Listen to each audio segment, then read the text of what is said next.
Happy Monday to you. Hope all had a spectacular Father's Day weekend. We thank you for coming aboard like you do each and every single day, Monday through Friday. Thank you so much.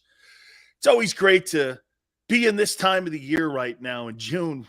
We're weeks away from training camp. Like Xander just said to me, we're like 6 weeks out from the start of football. But doesn't it seem like football never ends?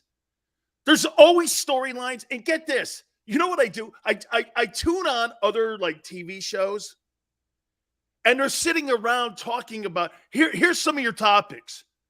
Did Ray Allen save LeBron James's legacy? Okay. That happened a couple years back. Okay, I guess. Steph Curry's place in NBA history. I'm like, okay, yeah, I guess so, but we're kind of past that now. I will say, I could be wrong about my Bolts. They're getting annihilated by the Colorado Avalanche in the Stanley Cup Finals. Okay? I could be wrong about that. Game 3 is tonight. They don't win that game, that thing's over with. So anyway, I've been watching that. You know, I'm a huge Bolts fan. And I love the Stanley Cup Finals, so we'll see what happens. But Colorado's playing their asses off, man. I mean, 7 goals in the last game. I know Xander's like, they were down 2-0, and they were getting killed by the Rangers. In the Eastern Conference Finals, they were getting murdered.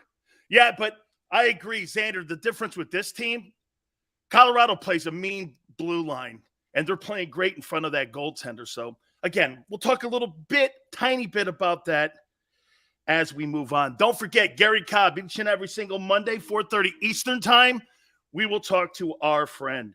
I've got another list. The top defensive lines, I got 15 of them. Where do your Eagles sit? Super Bowl contenders, true Super Bowl contenders. Also, this Deshaun Watson story that we were kind of broaching last Friday. The Eagles, did they escape really having a nightmare scenario? And did Howie escape it? Or did he just get outbid for it?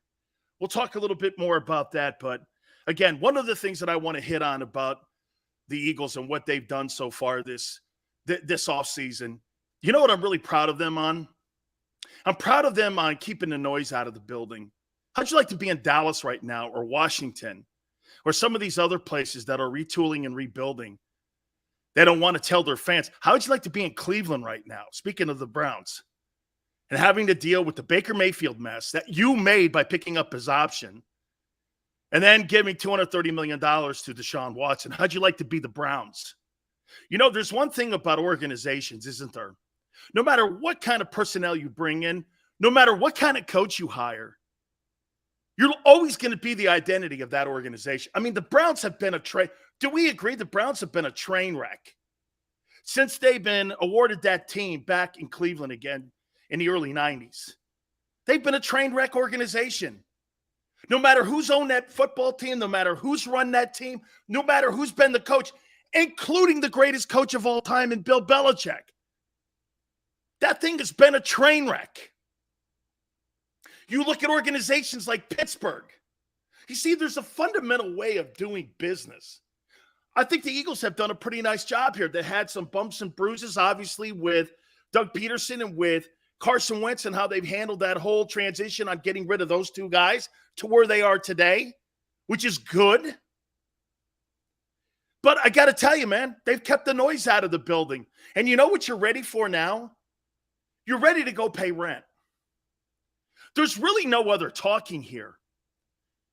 There's really no other evaluation here.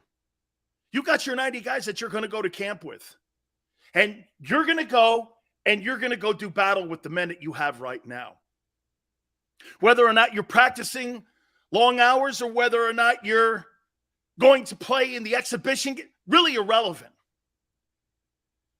It's all about really right now what you have on your roster. Dank, that's a great one. How about Dan Snyder? Now he's refusing to answer questions on Capitol Hill. Don't worry, they'll subpoena him. It's funny how they'll subpoena the Trump folks, but Daniel Snyder's got an unhealthy work environment, and they're pleading with him to come and testify. Crazy how that works. People with big pockets, you know why? Because some of these guys, they donate on both sides of the aisle when it comes to political politics. Daniel Snyder, he donates to politicians. He's a very powerful guy in Washington, D.C. There's a reason why you're not stepping on him. There's a reason why you're not kicking his ass around the room. He is a big political contribution guy. And the politicians in Washington, D.C. know that. So they're not going to kick the hand that feeds them. You know what I mean? Plead the fifth. Today in the NFL and today in society, Chris, you plead the fifth, you're automatically guilty no matter what it is. Right. And hey, EM, you're dead right. Questions on Capitol Hill like gets in trouble in politics. That's right. Anytime that you answer anything when you're in Capitol Hill or on Capitol Hill, you're guilty. There's no winning it. So pleading the fifth is definitely something that you do. Anyway, what do you think the strength of the football team is going into the 2022 season? What's the strength of the football team, the Eagles? The offensive line. Would we agree that the defensive line is also going to be the strength and has to be the strength of the football team? I would even make it more so that the defensive line has to outshine the offensive line this coming season. I think it's got to outshine it. You're going to have a ton of 3-and-outs this year.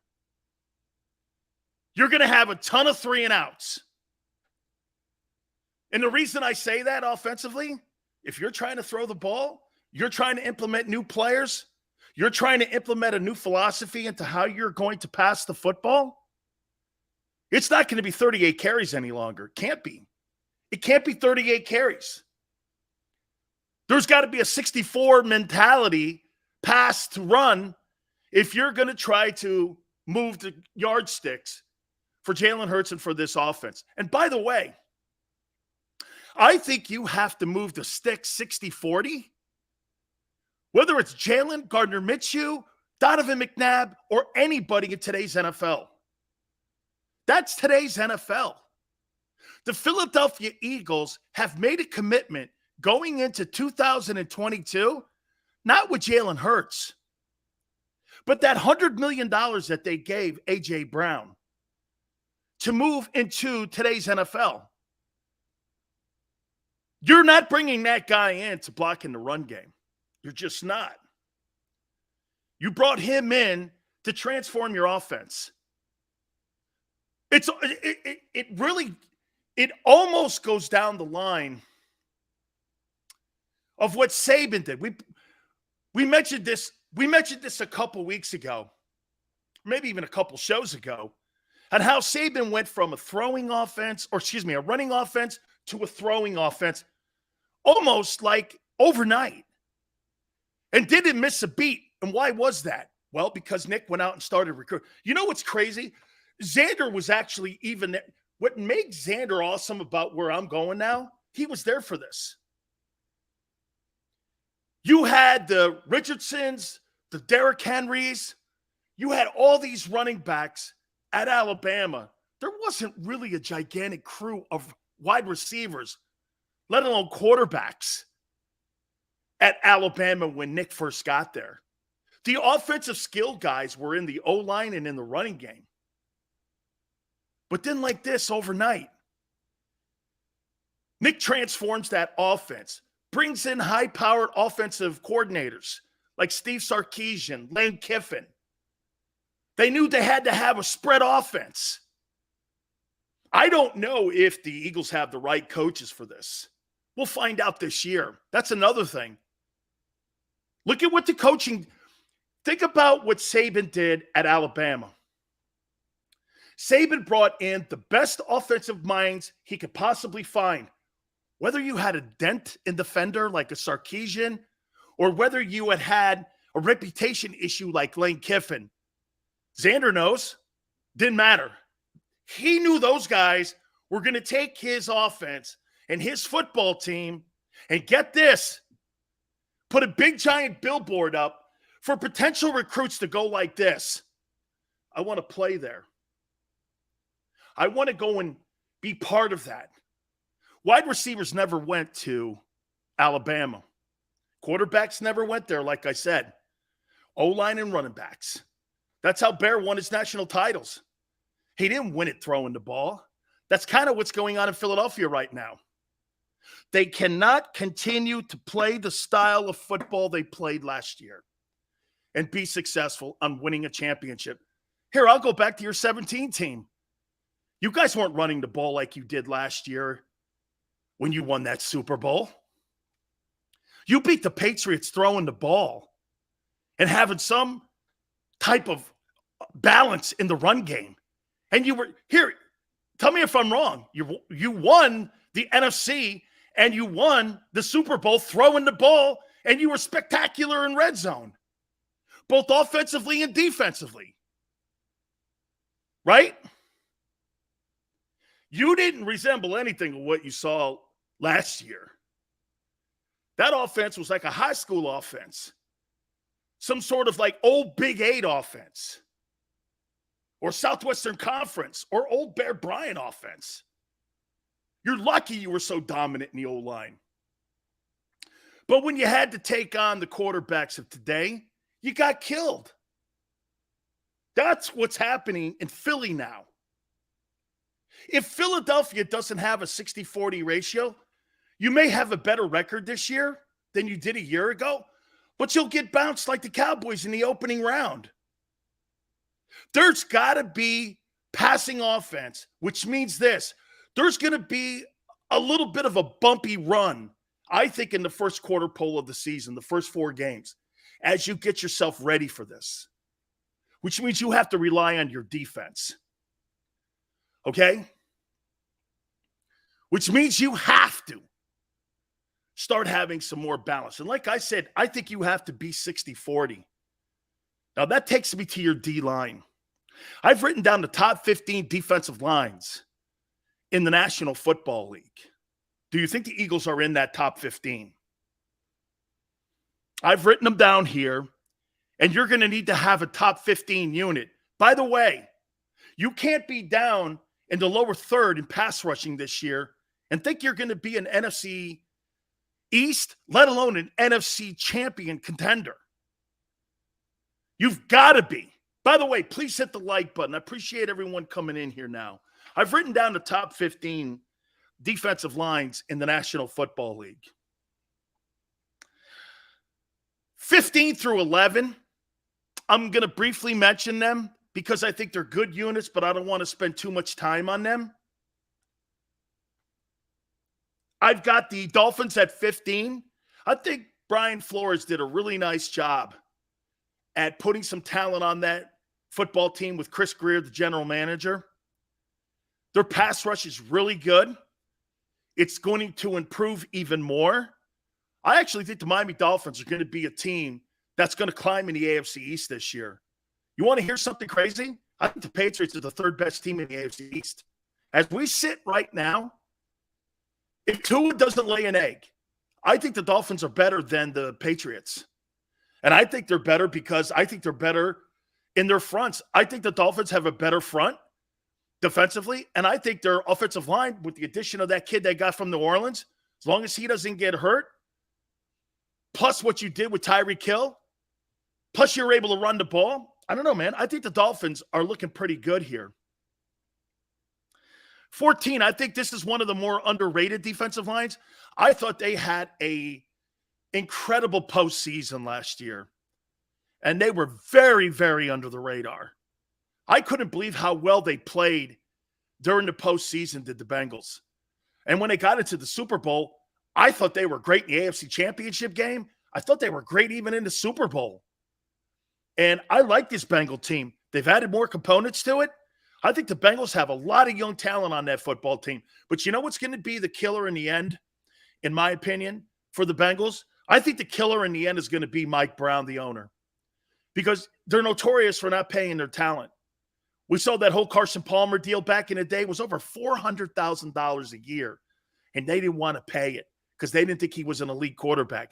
He may not have been super elite, but he's the best quarterback that they've had in that building since Boomer Esiason, now Joe Burrow, obviously. That's going to be interesting to think on what they're going to be able to do, okay? That's going to be interesting to see how much money they're going to give Joe Burrow. Oh, my God. Hey, Xander even says it, too, when it comes to Mike Brown. I mean, we're talking 2 years from now. That's why I'd start working on a deal today if I were the Bengals. I mean, you're talking $55 million annually a year for Joe Burrow, especially if Joe continues to win and elevate the Bengals. I don't know how they pay him. To me, I think he's a free agent in 2 years. And I think the Bengals go out and he market because there's no way that franchise is paying Jamar Chase, T. Higgins, all these young players on that team, and then turning around and paying Joe Burrow $55 million. They've never done it. They've never done it. That's something to keep an eye on as we move forward getting into the season this year, is what are the Bengals going to do with Joe Burrow? Because quite frankly, right now, if I was Mike Brown, I'd start saving all my food stamps, okay, and all my WIC checks, because I'm going to have to put it all together here, all my milk cartons and shit like that, because, bro, you're gonna need a king's ransom to keep that guy in the building.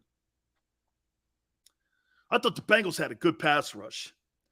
I think the Bills are improving. Ed Oliver and those guys, they got the kid from Miami a year ago who had a really fine season. The Bills are looking good. I think the Bills have the best roster in all of football. And I think they got the best quarterback going into the 2022 season in Josh Allen. That's a good football team. I think the Bills are going to the Super Bowl this year, and they may actually win it. Vikings. I think the Vikings have the 12th best defensive line in the National Football League. Mike Zimmer's not there, though. Interesting to see how this team performs. Last 2 years, the Minnesota Vikings have just underachieved mightily, both offensively and defensively. You know, I'll give this to you guys. I keep touting the Vikings. They've shit the bed 2 years in a row. You know, you throw that right back at me. Sills, look at their record. Look at what they've done 2 years in a row. You're right. You know, I could sit here and tell you all the great talent they have offensively on that side of the ball. But when you look exactly on how they have put wins and losses together, it's not been very productive, and it's not been very good. They got to start winning some ball games up there. Or you're right. Kirk Cousins has empty calories. He's Drew Bledsoe. You can't keep throwing for that amount of yards and not – Drew Bledsoe at least got to a Super Bowl. Right? I mean, he got to a Super Bowl, Bledsoe. Won an AFC championship in New England. Dude. Yeah, Dank, I think their pass rush is good, though. Randall, the sweepstakes for Joe Burrow, if you paid $230 million for Deshaun Watson, okay, and you paid $230 million for him in guaranteed money, you may have to guarantee $500 million for him. I would say at least $400 million would have to be the guarantees. And then you're talking about one of the richest contracts in all of sports. And I'm even talking, he's making like NBA money. You know, when you pick up an option, you know, it's what they're talking about now with James Harden, 47. That's what we're talking about here. These NFL quarterbacks are going to start making NBA money. And they're going to start making NBA money in guarantees. I got the Colts at number 11. I think it's a good front. I think it's a solid front, especially in the defensive tackles. And I would even say this to you, that I think the Colts, this is all going to come down to how Matt Ryan moves into the offense with Frank Reich. This is all going to go into that. How does Matt Ryan work with Jonathan Taylor and whether or not the wide receiving core is going to be more productive than they were a year ago? I think Carson Wentz, in many spots, I would say this, Carson Wentz 90% of the time did a fine job with those wideouts. If you look at the numbers, they prove that. They got to win more games than 9, but then again, the AFC is very competitive. And you have to have, in the AFC, in my opinion, you have to have a dominant defensive line if you're going to be competitive. Okay? Paul, I would say this. The wins is where I would call them out. The wins and losses, it's got to be better. I agree with you, Paul. It's got to be better, man. It's just got to be better. Here we go. Top 10. Big sales, defensive lines, in the National Football League. This is kind of my forte here. I got the Titans sitting at 10. Jeffrey Simons, in my opinion, is turning out to be one of the absolutely best-looking kids that you can have on your defense at such a young age. You're seeing a guy mature into being a dual player, playing the run, rushing the passer. I think they did a decent job a year ago at getting after people. The Titans are going to get better and better because they're very young at that group. I really like these guys in Tennessee. Here you go. At number 9, I've got the Philadelphia Eagles with the 9th best defensive line in the National Football League. And I would make this comment to you. The Eagles just may have the best defensive tackle duo in the NFL. I think the Washington team, I think the Rams, I think the Steelers, when it comes to defensive tackles, this is a very deep unit. They are with talent everywhere. And what you love about where the Eagles are right now, they're versatile to being able to play a 43, 34, 5-man front. You could play a version of a 46 defense. You could play that 46 easily. You could play a Tampa 2, in my opinion. Now, I don't know if you have the corners to play Tampa 2, nor do I think you have to play the safeties, because I don't know how that safety and how the safety play is going to play out. They got the new kid, obviously, from San Francisco. But when you play a Tampa 2, you've got to have great corners, and your safety plays got to be aggressive. You saw a little version of that with the Legion of Boom in Seattle. It was a variation of a 46 and a Tampa 2 in Seattle. That's why guys like Cam Chancellor set the tone, and you had really great corner play, and you had great linebacking play. Plus, you had Michael Bennett getting after people on the defensive end, pass rushing. So you had all the intangibles in Seattle when Russell Wilson first got there. That defense was kind of like a hybrid. And that's kind of what the Eagles can do. But then again, you had Pete Carroll doing all that. Pete Carroll's forte is defense. Does Jonathan Gannon have the insight and the understanding of defensive schemes? That's yet to be determined. I saw one blanket scheme last year. It would be a tragedy if the Eagles don't have one of the top 10 defensive lines by the end of the year and they get steamrolled. That's because, in my opinion, the coach doesn't know what he's doing. Okay? He's got to be versatile. And by the way, be aggressive. Set the tone. Jim Schwartz even did that. Jim Johnson was notorious at that, bringing blitzes, not being afraid. No, you got great cornerback play back in the day, and you got great secondary guys that played in the defensive secondary, like Dawkins and them dudes. Guys were ball hawks back there. It's easy to say that. You really don't have a lot of ball hawks back there. I wouldn't call Darius Slay a ball hawk. I'd call him a really good cornerback, but that's not Darrelle Revis stuff. You know what I mean? Number 8, I got the Saints. Cameron Jordan is maybe the best two-way player in the NFL. versatile against the run, versatile at pass rushing. And I'll tell you what, I was really surprised at the Eagles' offensive line, the way they handled that Saints line. Dennis Allen, obviously the head coach, he was the defensive coordinator of that group a year ago. I was actually shocked that they put 248 on that team. I mean, that Saints team has owned Tom Brady since Tom Brady has been a Buccaneer in the regular season. They've owned Brady in the Bucs run game. They've gotten after Brady. I mean, Trevor Siemian beat Brady last year. And it's because of that defense. They really did a nice job. And get this, if Jameis Winston just protects the football, the Saints could be a problem. That could be a surprise team this year, the New Orleans Saints. So I have the Saints defensive line ranked 8th.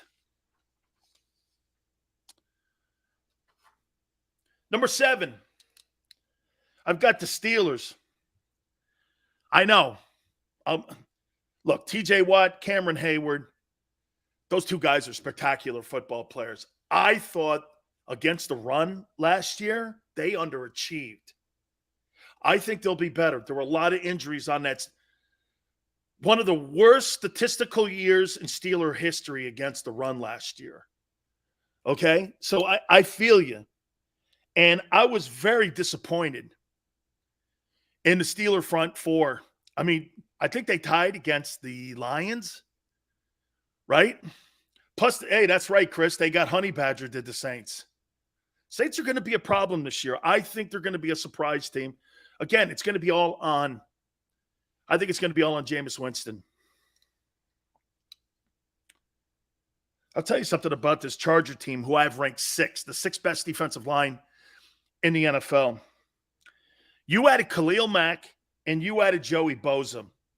Let me tell you how awesome that is. You know how sometimes you recruit a guy and it's almost like they're duplicate players. Like when you drafted Jordan Davis, does he not remind you of how Fletcher plays? That's not the case here. You got two contrasting styles in pass rushing between Joey Bosa and Khalil Mack. They rush the passer completely different, which makes a tougher game plan and which makes this even more difficult. You can flip them. You can put him on the weak side tackle. You can line up Khalil Mack over the guard. You can line him up in a wide 7. Same thing with Bosa. I think this Charger team this year is going to be a problem for everybody that lines up against them. Brandon Staley is my only outlier here with this. Now, his forte is defense. You better put this team in a position to be able to be successful. Stopping the run was an issue. You got Derwin James back there in the secondary. They've added a lot of components to the Chargers' defense this year. I think they're going to be awful good, and I think they're going to be awful tough to combat against with the style of Khalil Mack and Joey Bosa. Two completely different styles on how to get to the quarterback.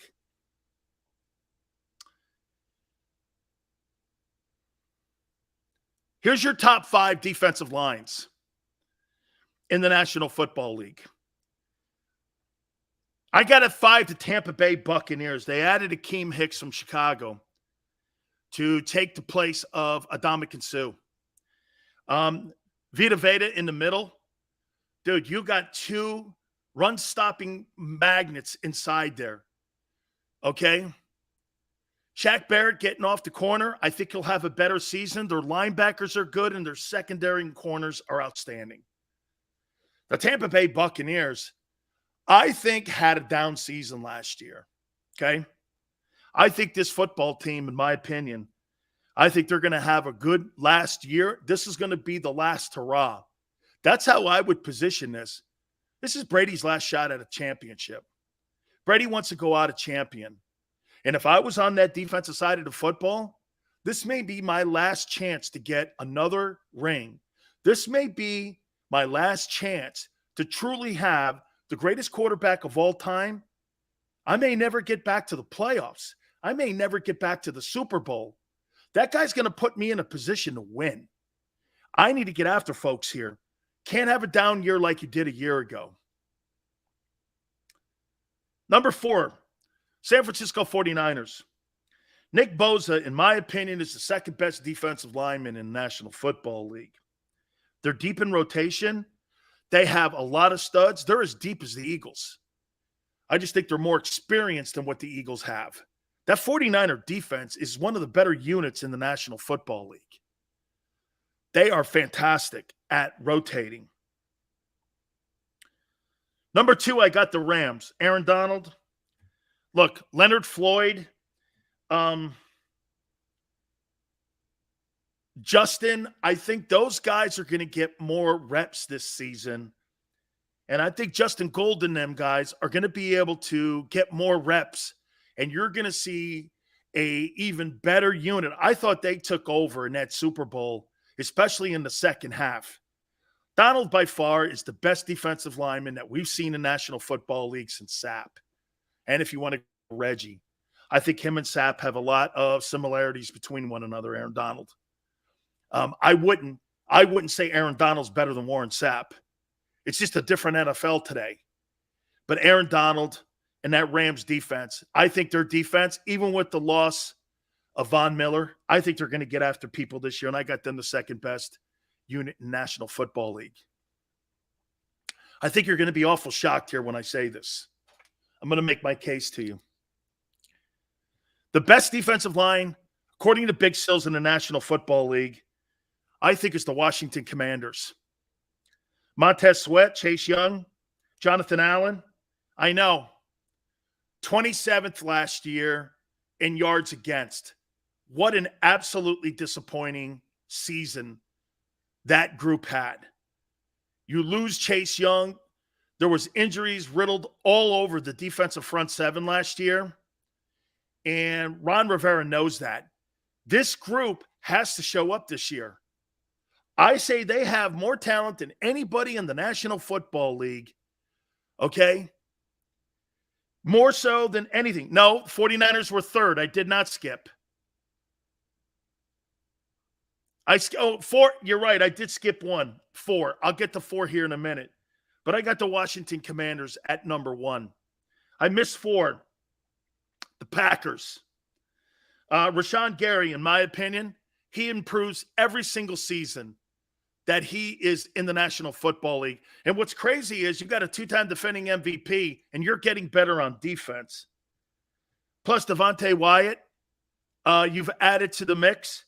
I mean, there are a lot of good-looking players in Green Bay, and I think they have the 4th best defensive line. So Bucks 5, Packers 4, Niners 3, Rams 2, and Washington Commanders, in my opinion, have the number 1 defensive line in the National Football League.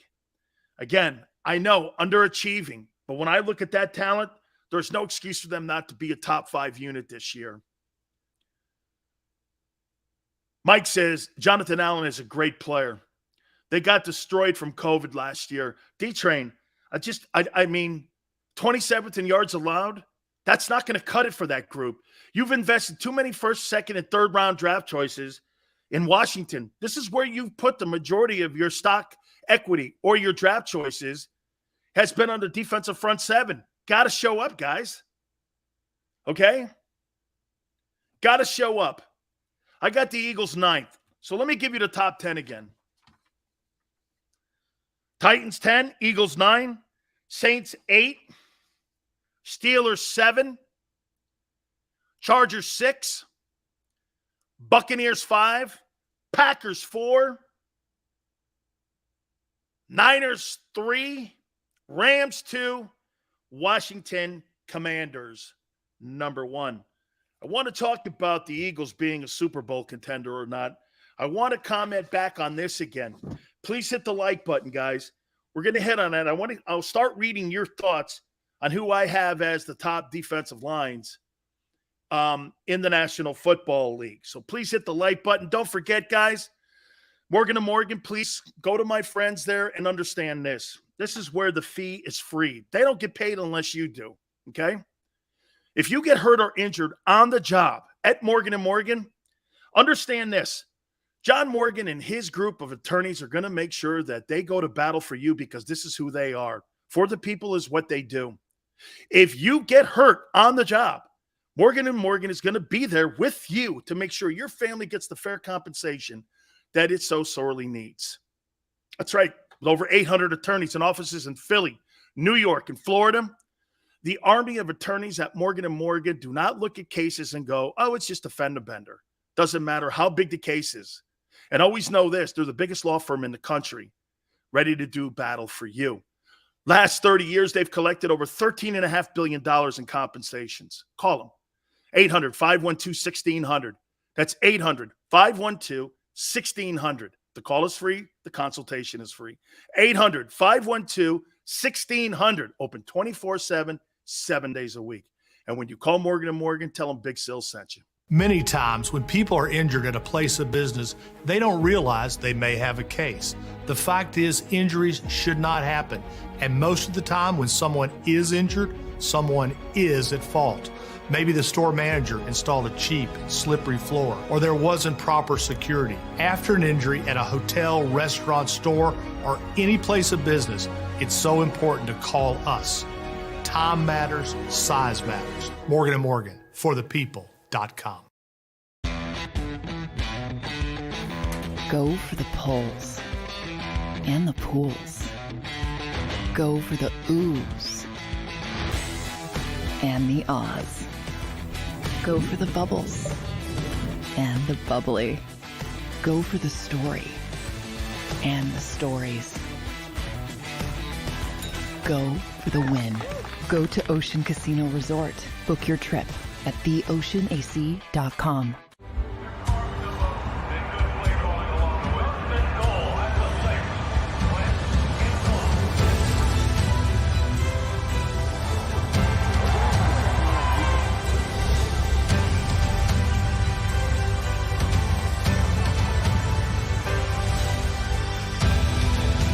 Field of life, First Trust Bank is there for you. Champions on three. 1, 2, 3. Because Philadelphia dreams deserve a Philadelphia bank. At Stateside Vodka, every new customer gets the world's best rocks glass, free. You're telling me that bottle is cut in half? You could say that.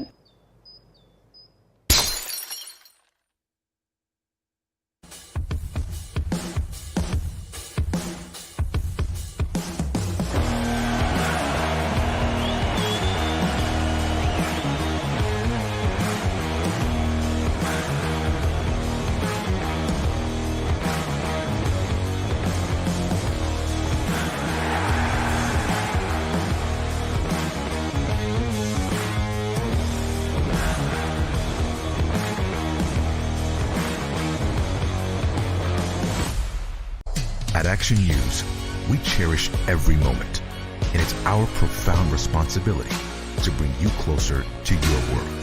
Never miss a moment. Trust the people at Action News. All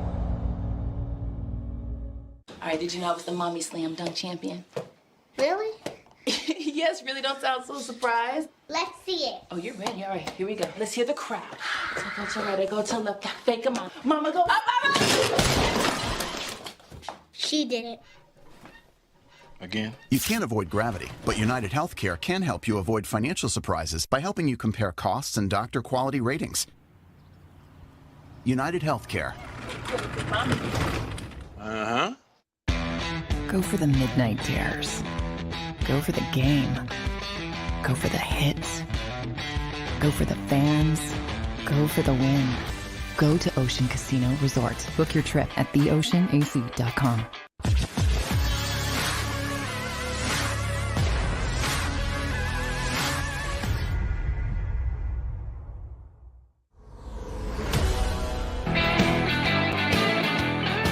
Welcome back. National Football Show. Please hit the like button. I got to tell you, man, what's really been cool today and yesterday, and since Mario Diaz has been back at the University of Miami, I showed Xander this, which is really dope here. I mean, this is really cool here.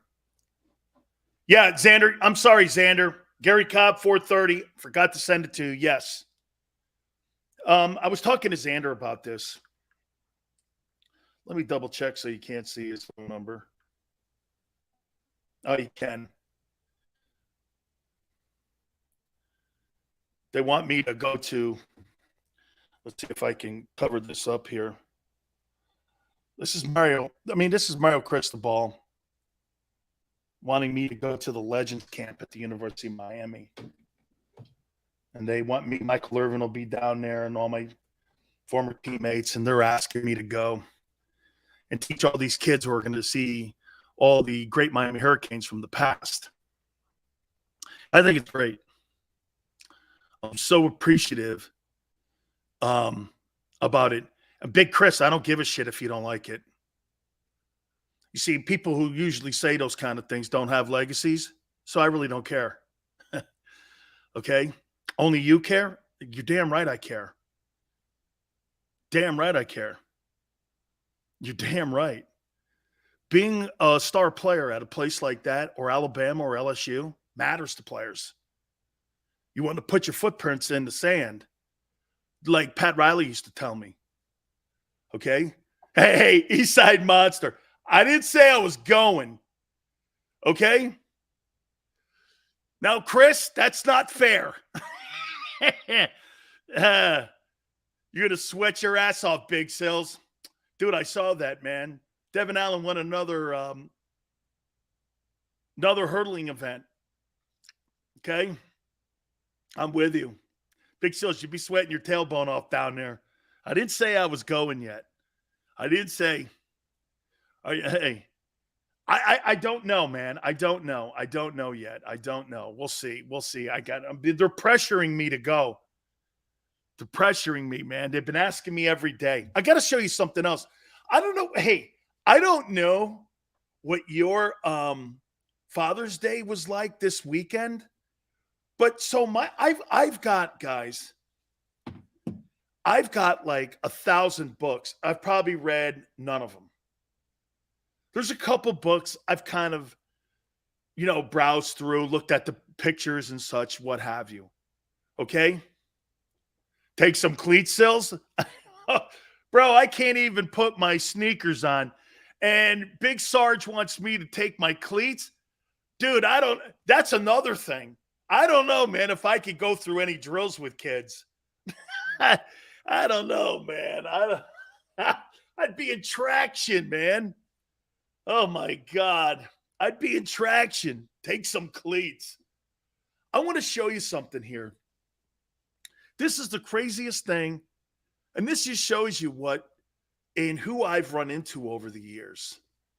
So years ago when I was working at KMBR 68 in San Francisco, it's one of my first big jobs of all time, okay?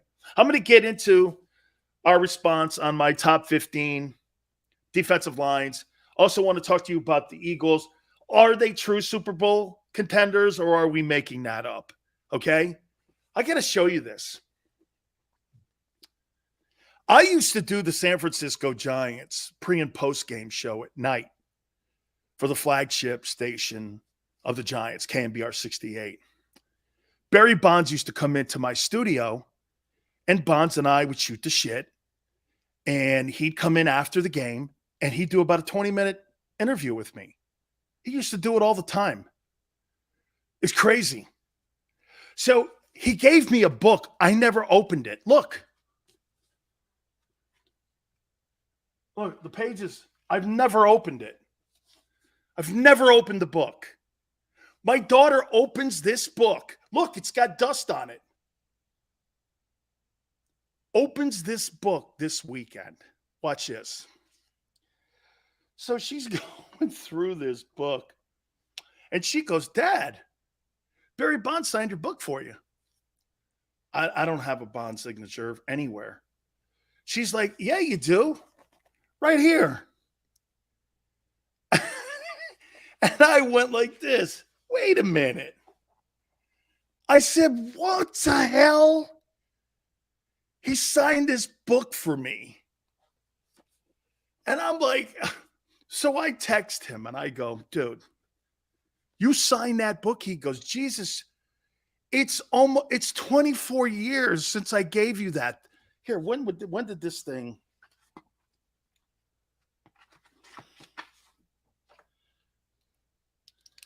God, when did he give me this? Okay, he gave me this book in 2000. He gave me this book in 2000. I hadn't opened it up in 22 years. 22 years. And my daughter found it. Bond signed it. I was like, okay, it's pretty cool there. Barry goes, Jesus criminy, man. You didn't open the book I gave you? And you lost the cover sleeve. I go, yeah, I did. I don't know where the cover sleeve is. I have no idea. And he goes, you never read it. I go, hell no. So you didn't know I signed it for you? And he goes, I go, no. So that's absolutely dope, man. I know, man. Really ridiculous, huh?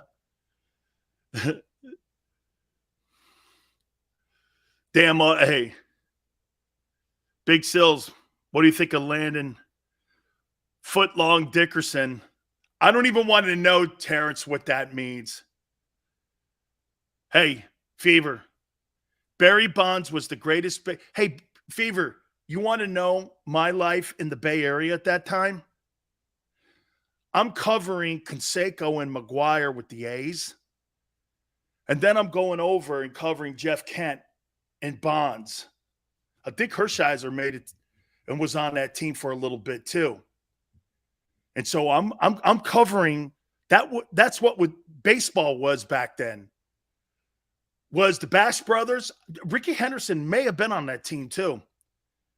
And in my opinion, Henderson and Bonds are the two greatest baseball players I've ever seen.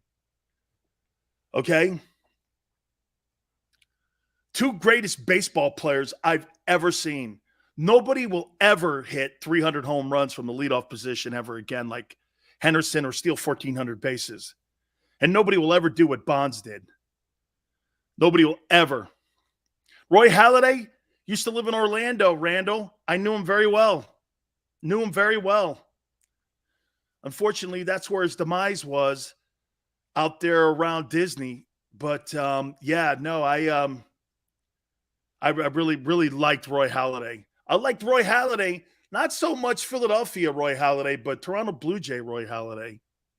Met Rose have a baseball signed by him. Bonds is better than Ruth. 8 gold gloves, 500 stolen bases, over 700 home runs. You'll never see anything like Bonds again. Chris goes, Bonds, Rose, Clemens should be in the Hall of Fame. Of course they should. Sports writers have cheapened the Baseball Hall of Fame. Henderson, the greatest. Hey, Dank, do you know that Ricky Henderson, I believe, if I'm not mistaken, I think he has a stolen base record for 5 different teams.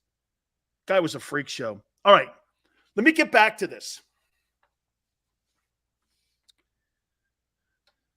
You agree with me having the Eagles at 9 as the best defensive line?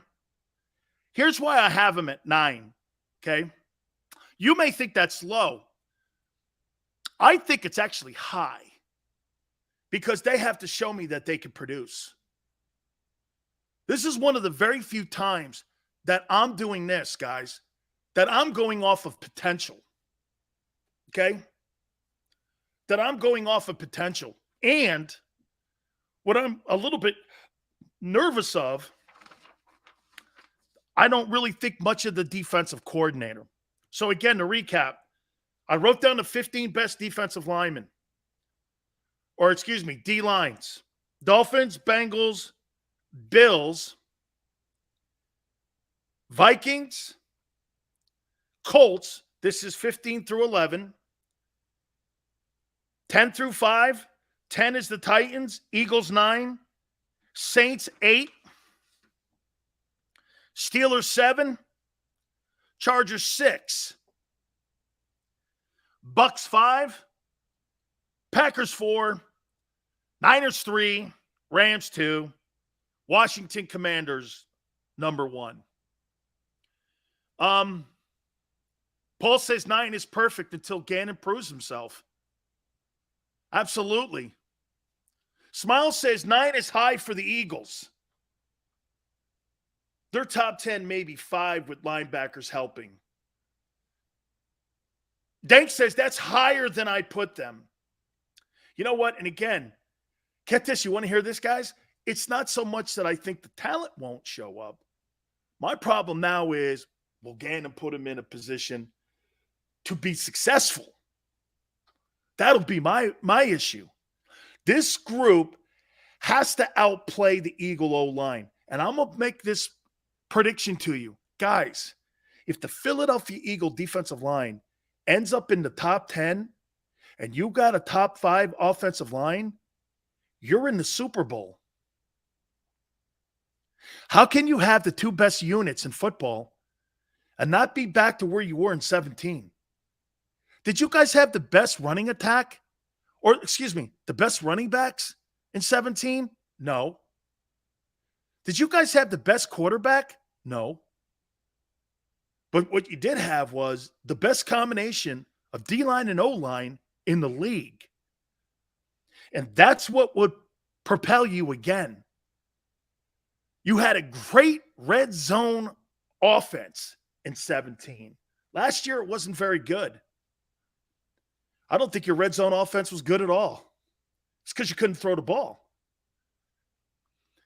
You have got to. And get this. This unit may underachieve because why? You better pray that Jalen Hurts doesn't have turnovers because the new system that the coach is implementing on throwing the ball and getting the ball to AJ, you understand this, that getting the ball to AJ, there's more risk. There's more opportunity at turnover now. See, before I could just do this. Well, I'll hand the ball off 38 times a game, throw the ball 20 times, and we'll win against shitty teams. It's what they did a year ago. Shit, they can make a living doing that again this year, but you're not going to get yourself better. And you're not going to fulfill why you brought in A.J. Brown. You see, you got a fundamental issue here that you've got to somehow get over here. You know what happens? Okay, here, let me put this out there to you. What always happens when you're struggling at anything you do in your life? You resort back to what comfortable settings are for you for success in business, your life, in anything. You resort back to what's comfortable. That's what the Eagles did last year. They weren't comfortable throwing the ball because they were 2-5. Think about that. They were not comfortable with Jalen Hurts throwing the ball. They were not. But they were comfortable in putting the emphasis and the focal point on the O-line. And that's what they did. And what they did was they dragged Jalen along. Jalen was kind of part of it, but not really. Jalen Hurts didn't win games last year for you.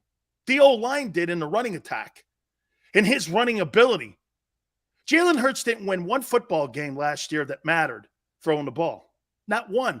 As a matter of fact, he's probably won 1 or 2 games since he's been a starting quarterback throwing the ball. They rely on running it. They rely on the quarterback running it. That's got to change. That's got to change. That's why I think that team at Tennessee's limited. I think that team at Tennessee's limited because I don't really think Ryan Tannehill can win a Super Bowl. You imagine Joe Burrow on a team with Derrick Henry? They may not lose a game. They clearly wouldn't have traded A.J. Brown.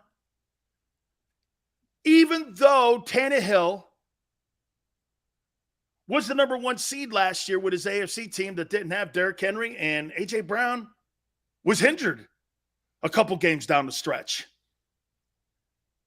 Okay? But this has got to change. This is why I'm bringing up the D-line has got to get 3 and outs. They've got to be formidable. They've got to be like they were in 17, dominant at the point of attack. Okay?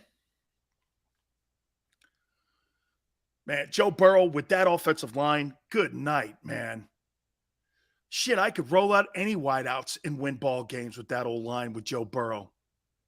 Now, let me ask you something here about that old line. Okay?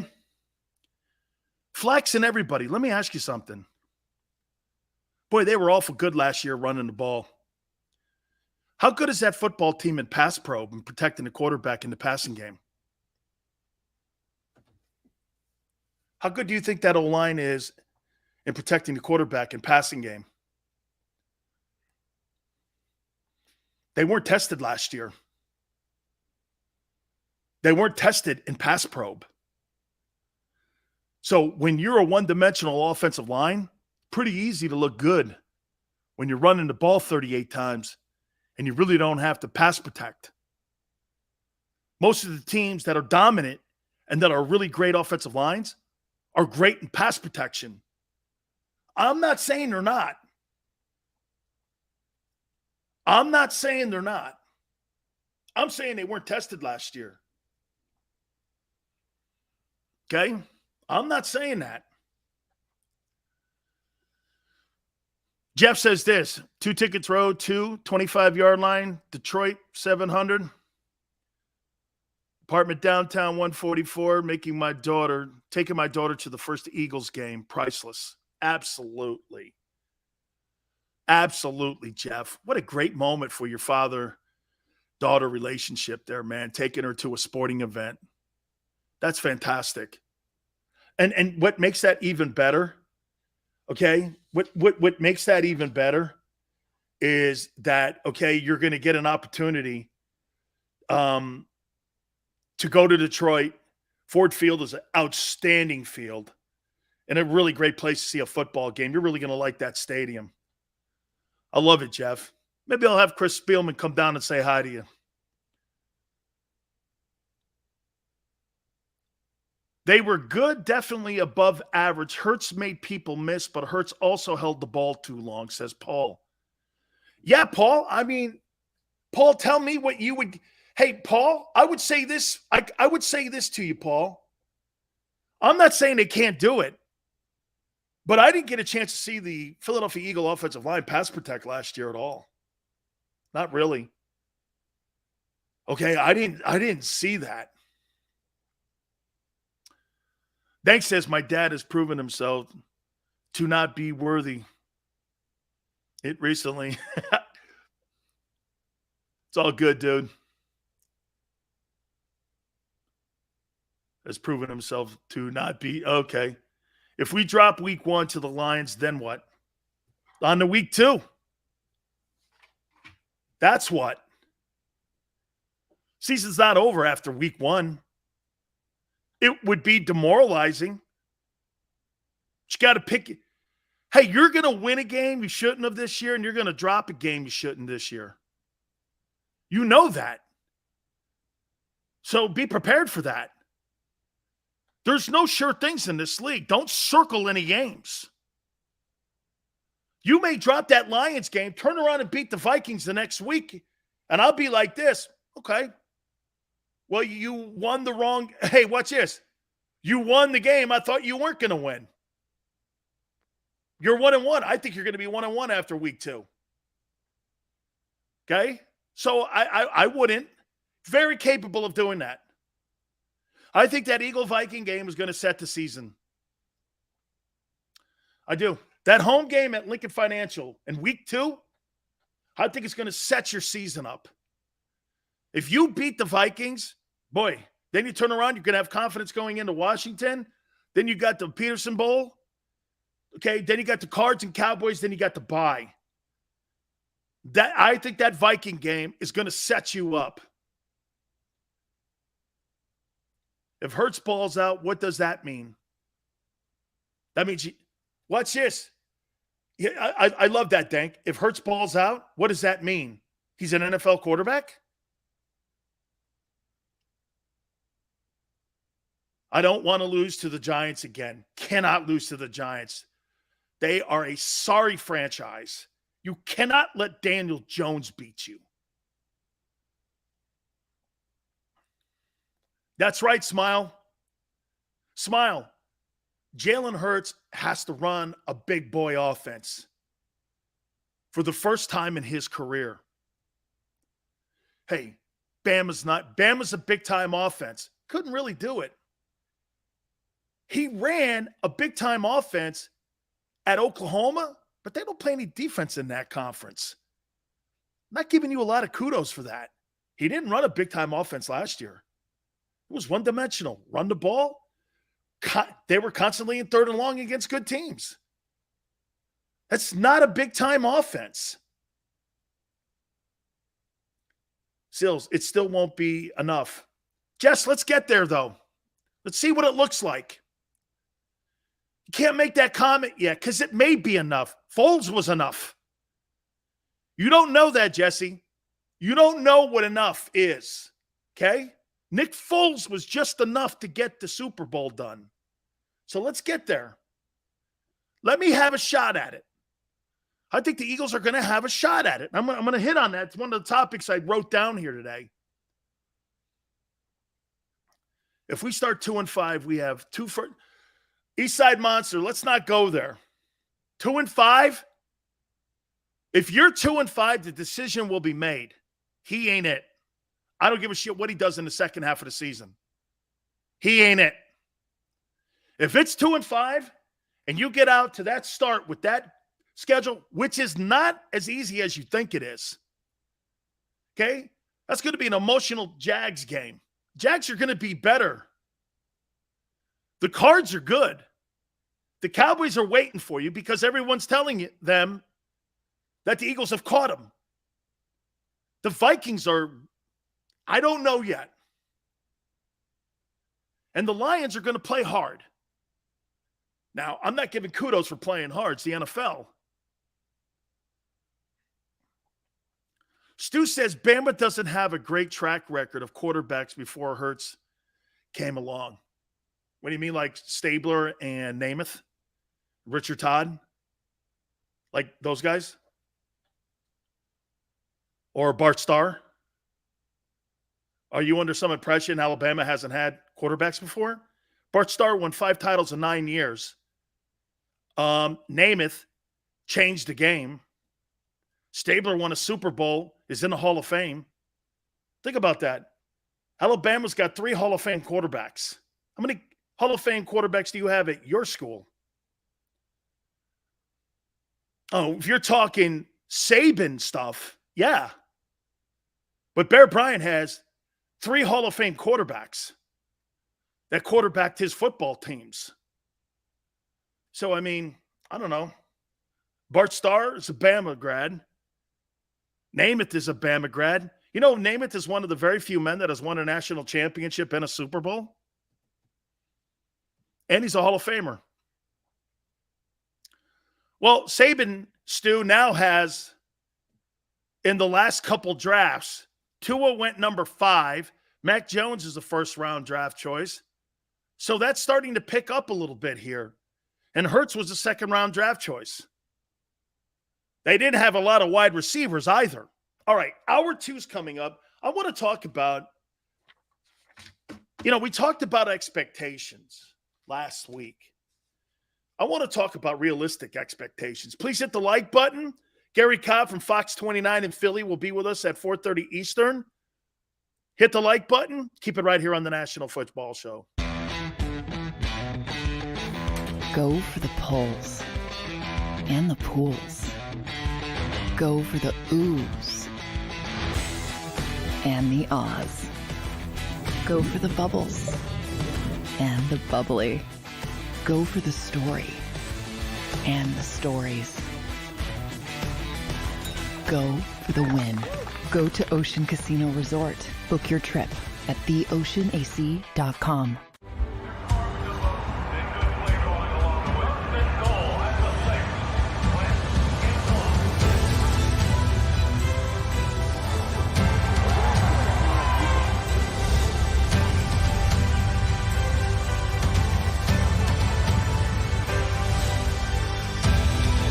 On the field of life, First Trust Bank is there for you. Champions on 3. 1, 2, 3. Because Philadelphia dreams deserve a Philadelphia bank. At Stateside Vodka, every new customer gets the world's best rocks glass, free. You're telling me that bottle is cut in half? You could say that.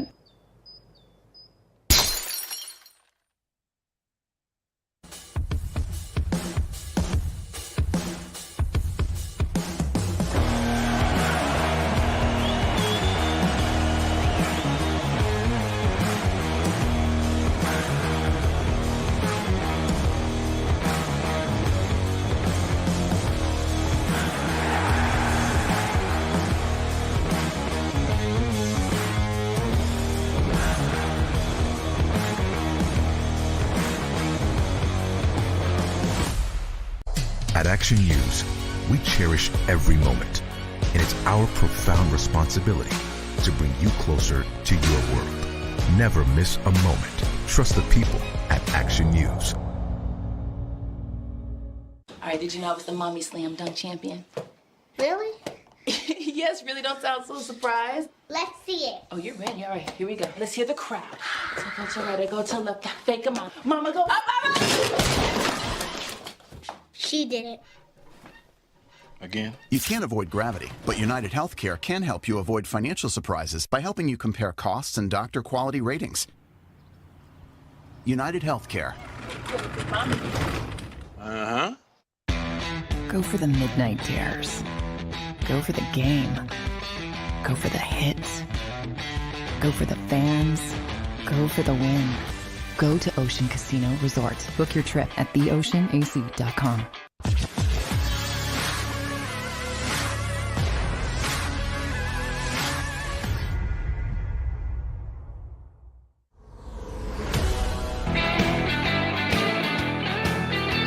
Welcome back. National Football Show. Your boy Dan Sileo. Please hit the like button. Gary Cobb will be in this hour at the bottom of the hour.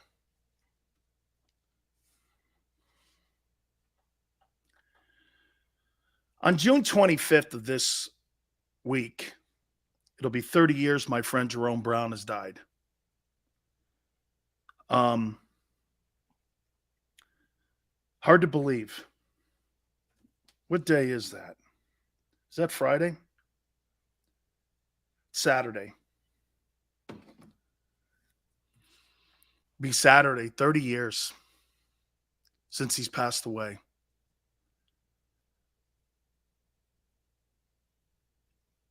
Seems like yesterday. You know, it's been 36 years since Len Bias died. My other college teammate or workout buddy and dorm mate was Len Bias at Maryland my freshman year. Both guys were destined. You know, I get asked this question all the time. Who do you think was going to be a bigger star? And I always say Len Bias was going to be. Len died on the 19th of June in 86. I was at Miami then, but back in 83,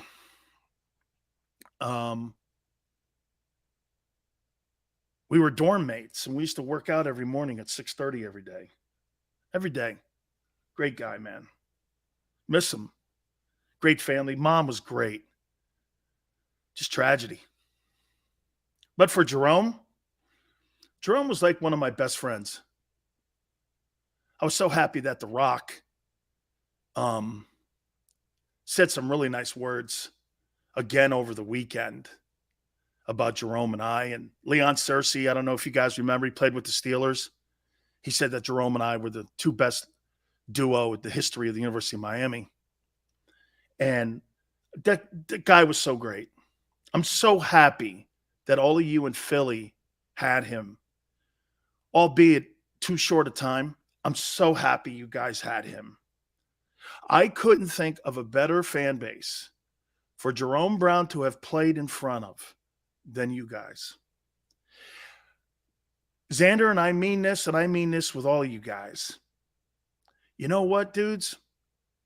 Having talked to you guys for over a year, I am thrilled to death that he experienced playing football with you guys. I'm jealous. It's a great fan base. I am so jealous. He played in front of the greatest fan base that I could ever be around with the Miami Hurricanes. And then he turns around and gets a chance to play in front of the Philadelphia Eagle fan base, who revere their guys. It's not idol worship either. It's not idol worship. That's too cheap for Eagle fans. And look, I don't want Xander to say too soft here, but I got to tell you guys, man, it's not idol worship. It's respect. Like, you guys don't fawn over dudes, but you respect people big time that play hard and are great. You're not ever going to fawn over anybody. But what you will do is every time I bring up Reggie White, best player ever. Hey, you know what? You know the difference between being a jock sniff and people respecting people. There's a difference. And I read it every day. I'm so happy that he had a chance to play in front of one of the greatest fan bases of all time. Privilege, man. Stu says it was an honor and privilege to see him play. Oh, man. Chris, it was so good of a rotation. That defense, Mike says this, that defense is the most beloved unit in Philadelphia sports history in any sport. You think that's true? You think that's true? Yes, Randall, he lost his nephew, Augustus. He was decapitated.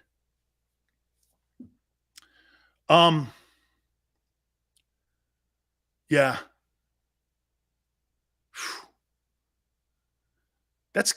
Do you really think that's the most revered unit in sports history in Philly? God, you guys love gangrene. Have love for the gangrene defense. 91 Eagles.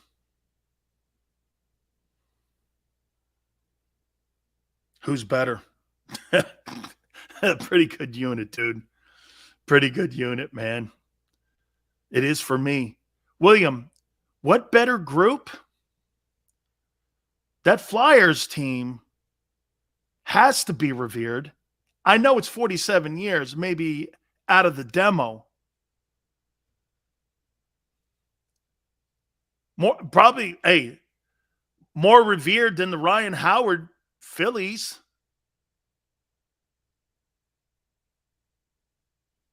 That defensive unit, you think it's more revered than the 17 defense?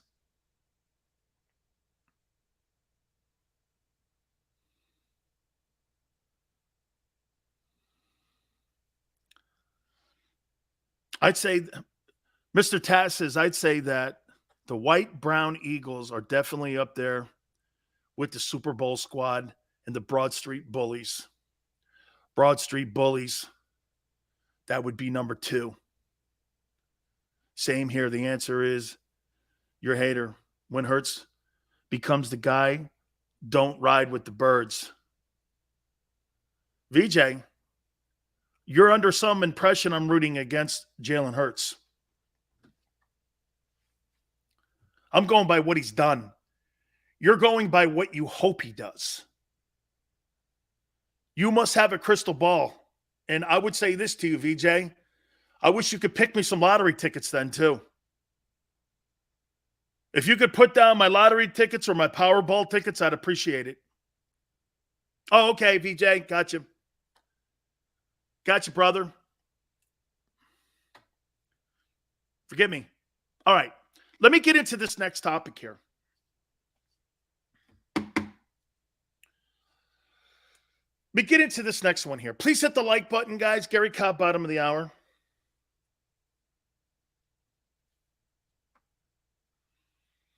Is this team a legitimate Super Bowl contending team?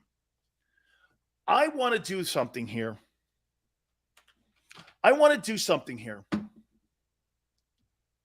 I want to play a game called Thumbs Up, Thumbs Down for Super Bowl contenders.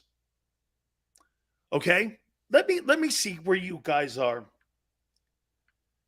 2021 NFL standings. The Bills currently lead the Okay, AFC East. here we go. I want to do something here.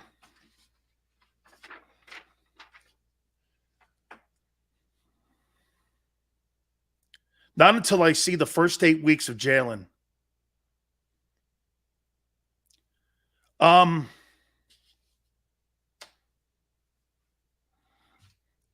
Let's play a game here. Okay?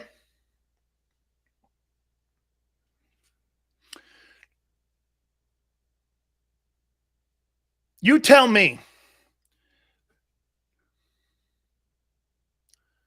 Kenneth goes, oh, Lord, is this prove a point Sills? Yes, the Eagles are legit. Why would you say that, Kenneth? Okay, Kenneth, I'm not proving a point. I'm asking a question. Assuming we stay healthy, Great says yes. The Eagles are a legit Super Bowl contender. They made the playoffs with a young core, and they added. That's not being an Eagles fan. Well, how do you know what you've added is going to work? I've known you to prove a point every Kenneth, not nice, Kenneth. Zach, calm down. Hey, calm down. Okay? I'm asking a question. Hey, Xander, these people are figuring me out too soon. This is not good. This is why I say you freaks in Philly are kind of the hardest people I've ever spoken to, because you always go, oh, here he comes. He's going to come back around the corner on me here, and he's going to stick me in the head with something here. Oh, I see how you work, silly. So you guys think I have an ulterior motive here. Holy shit, I've never seen anybody figure Big Sills out quicker than this. Xander goes, Philly folks see through bullshit quicker than anybody. Holy cow here, man. Okay? Stats are stats. I'm talking okay, hey, hang in there. Holy cow. Okay, here it comes. He's going to make a point. He's going to try to make – Jesus criminy, man. Whoa, where the hell is Gary Cobb when you need him? Man. Must be a young Eagle. Oh, my God. All right, watch this. Bills. Super Bowl contender. Patriots. Super Bowl contender? No. I don't think they are. Dolphins? No. The Jets. Chiefs? Yes.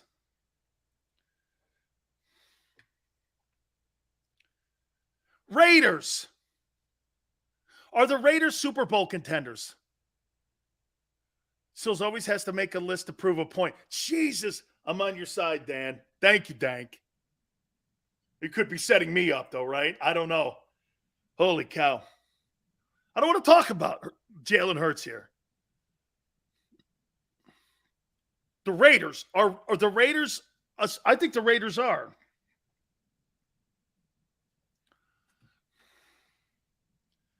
Chargers. I think the Chargers are.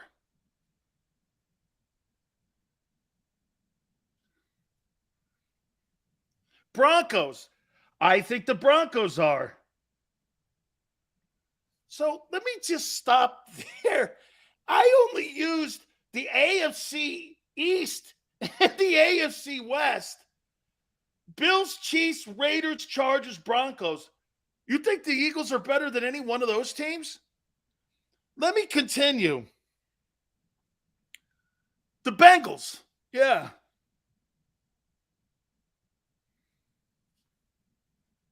Steelers, no. Browns, no. Ravens? No. Titans? No. Colts? I don't think so. Okay. I've only done the AFC now. I got Bills, Chiefs, Raiders, Chargers, Broncos, Bengals. Which one of those teams do you think you're better than?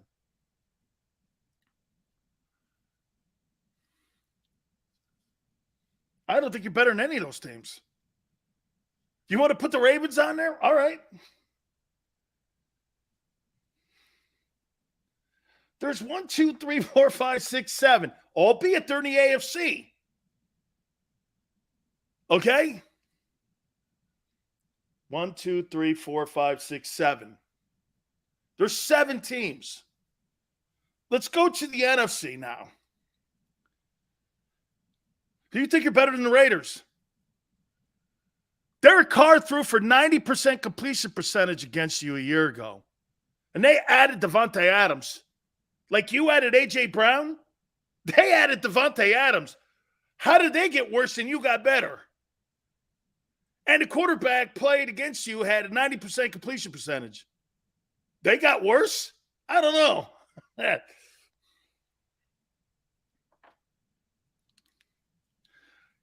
Are the Cowboys Super Bowl contenders?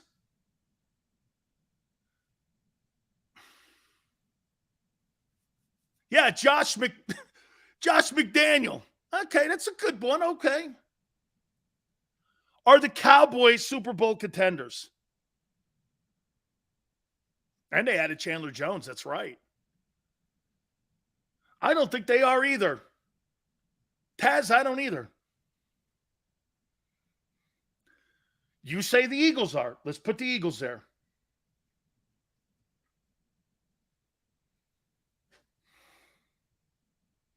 Rams. Obviously.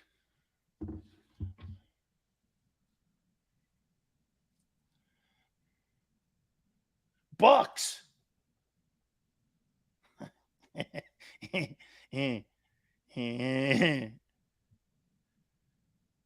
Cardinals. 49ers. Oh. I agree with Xander. So wait a minute here. I've written down 1, 2, 3, 4, 5, 6, 7, 8, 9, 10, 11 teams. You tell me if you're better than any one of these teams. Are you better than the 49ers? Didn't beat them last year.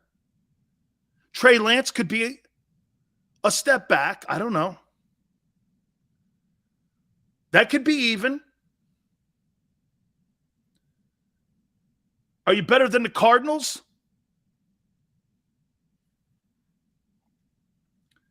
You think you're better than Brady and the Bucks? Are you better than the world champion Rams? Are you better than the Ravens, Bengals, Broncos, Chargers, Raiders, Chiefs, Bills?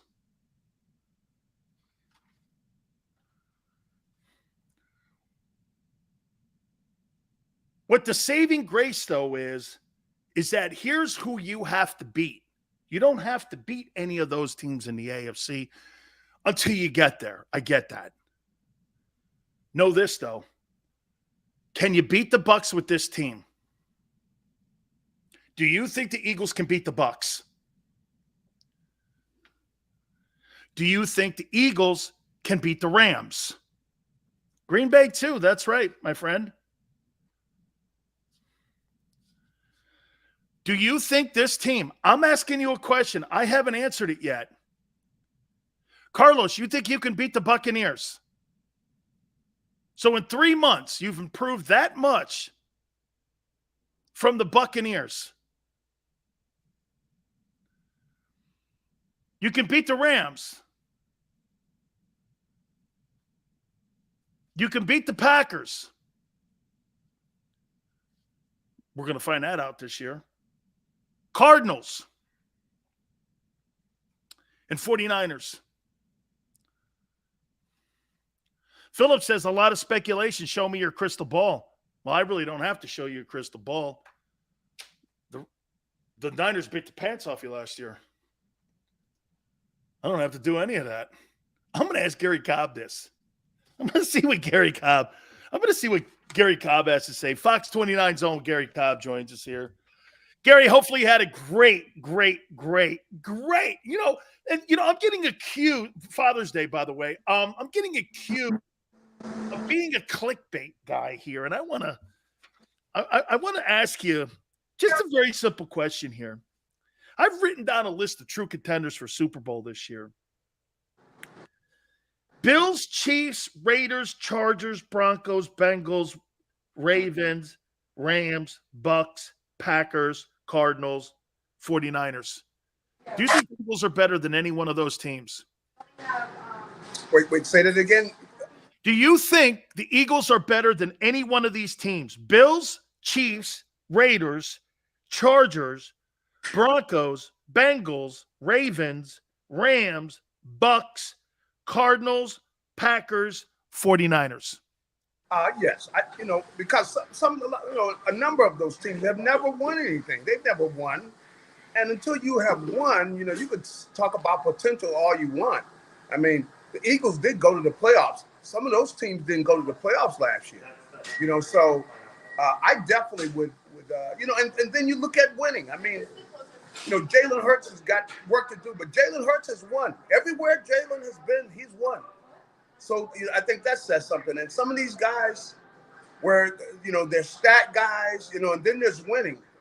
And I'd have to say that I would put the Eagles up there, with some of those teams, I know I don't think winning when I've seen them. And really, even looking at a team like Baltimore, they've been disappointing and they haven't won in a good while. And, and they haven't won big with Lamar. I mean, he's as great as he's been.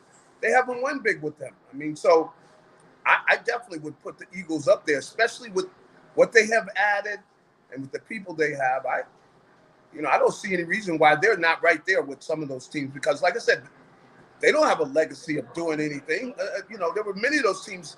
All they've had is potential and, people talking about them. Talking about you and everything is nothing, but have you won? A lot of those teams, they haven't done anything. They haven't gotten deep in the playoffs. Some of them haven't gotten in the playoffs, not consistently. So I would put the Eagles right up there with them because I think that they have it's a winning environment. I like the environment they have, but of course, you got to have people that make big plays. And, of course, we know how important that quarterback position is. Let me ask you this here. The addition of the safety that they got from the Niners and Tarf, I said this. When I was told on Friday that last year he played in 86% of the defensive snaps for a very good 49er unit. You got to remember that 49er unit in the playoffs went into Dallas and then went into Green Bay and got W's. That's right. That kid is like almost like 9 out of the 10 plays he's on the field for. And since he's been in San Francisco, Gary, he's played in 81% of the games. Plus you look at 370 plus tackles. Since he's been there, he's a productive guy. He's not expensive. It's a 1-year deal again. I think this is a really fine move. These are the kind of moves that really set your football team up for success. Without a doubt. You put him in a position where this kid has got a lot to play for. So he's in there and he has played. And what I was talking about is he's played in big games and won. You can't say that about a lot of people in the league. They beat.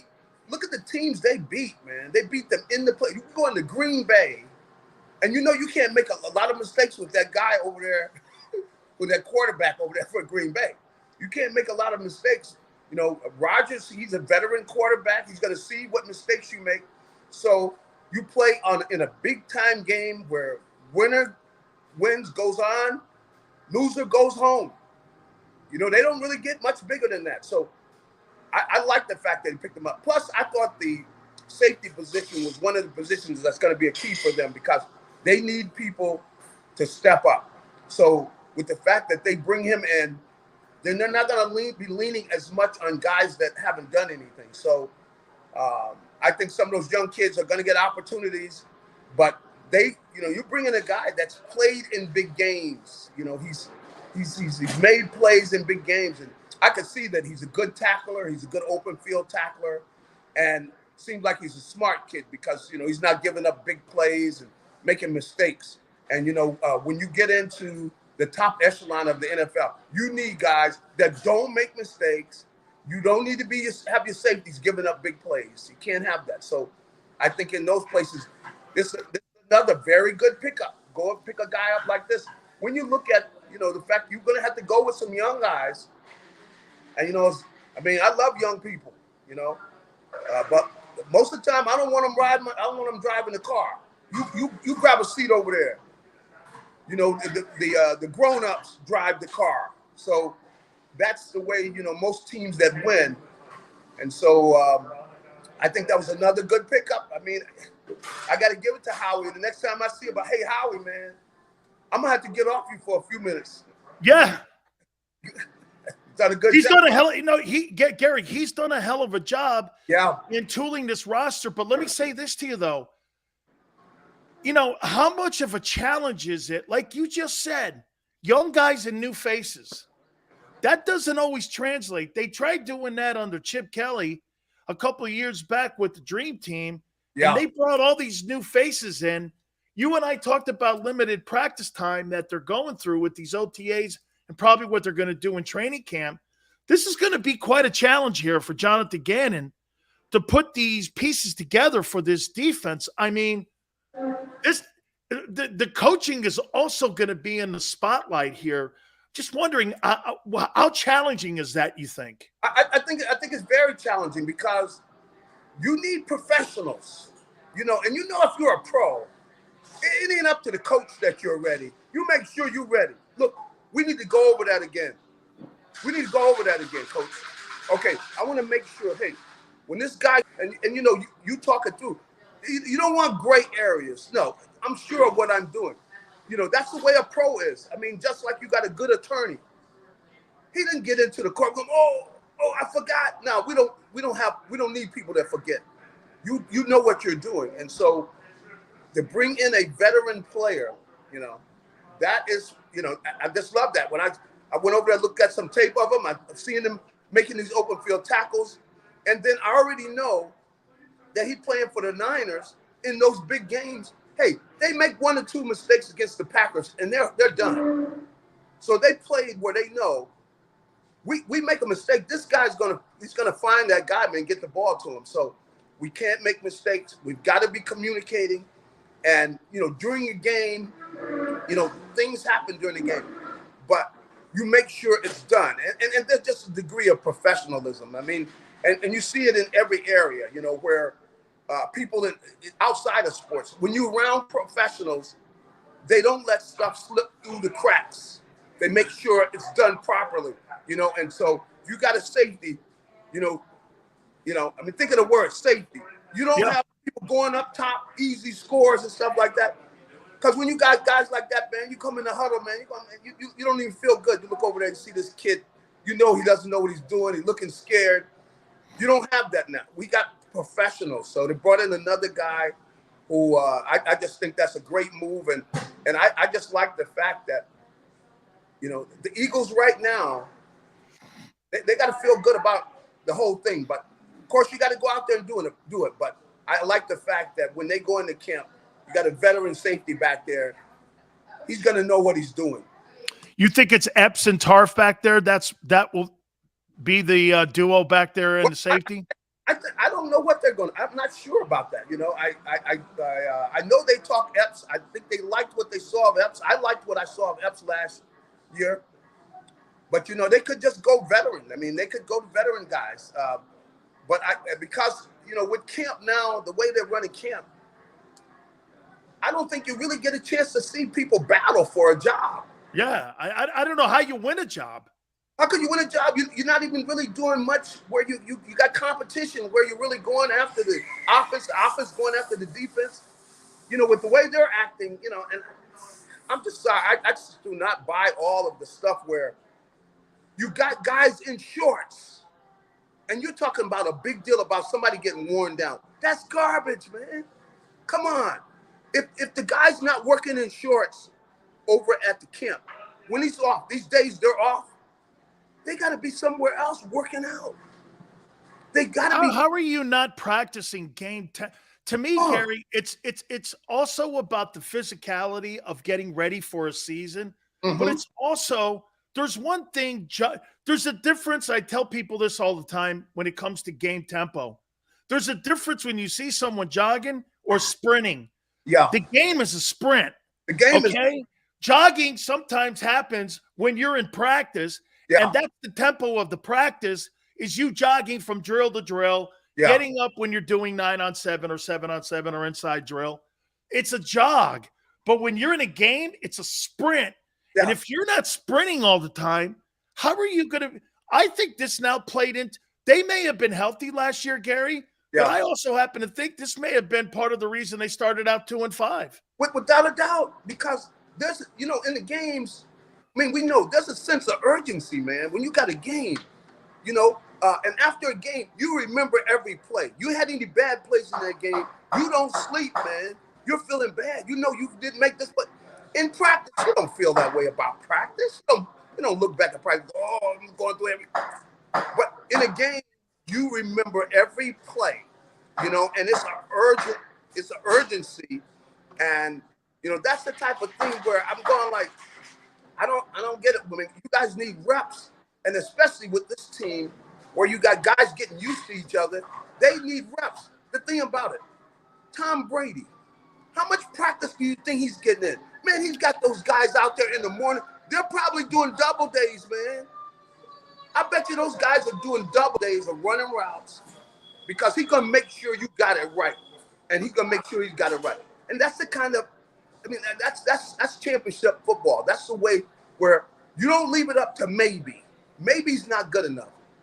You got to run this route correctly and then also defensively. And I was just listening to their linebackers. They were talking about, the Tampa Bay linebackers were talking about, their workouts and things.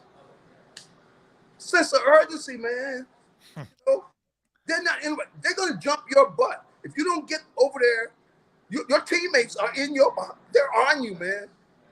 That's championship football. Hey, you're in a team that wins.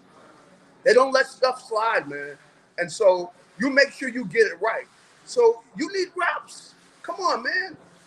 The Eagles need to be out there using every rep they can, especially as young as their team is. And with the fact on offense, timing, man. Gary, don't you think also that the coaches need more game film in practice on looking at what the best personnel settings are? Yeah. Because when you're in camp, do you do a 46? Do you run a 5-man front? That's do right. you do a coverage of Tampa 2? Yeah. How are you going to play a wide 7? I mean, the reason also is you get 7-on-7 film, you get third down films, and then you get all the personnel settings for the coach, and the coaches come together and say, hey, I think we're going to be better in a 34 or 43 or what have you. That's right. How do you get that assessment of what your personnel strengths are if you don't have enough of it on tape? I think you need that, man. You need that stuff on top. And like I said, guys aren't hitting. They're running around. They got to be running around to be in shape anyway. And then to be able to do it because football is a mental game. And to be able to guys make sure they know what they're doing. Then what you talked about from a coaching standpoint, what are we best in? What is our talent best in? What do they play? Which one of these defenses do they play best? And so that, hey, we're going to go this. When we really want to lock people down, we're going to this, and the strength of each one. And guys get a lot of times you got to play a thing. You get a feel for the defense by playing it. How deep can I get? If I'm a linebacker, how deep can I get on this particular defense, but still be able to come up and keep a guy 2-3 yard game? Things like that, man. And you need those reps, man. You do that, like, even if you're not at the camp, you're somewhere with the guys working out, man. So what are you talking about? We don't do this. I don't know who they got telling him that, but that's nonsense, man.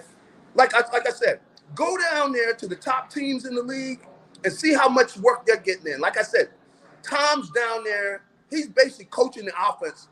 Those guys, they talk about how he's got them guys on the phone. Hey, see you guys over there 7, 8 in the morning. We're going to get up, and then we're going to do some more later on during the day.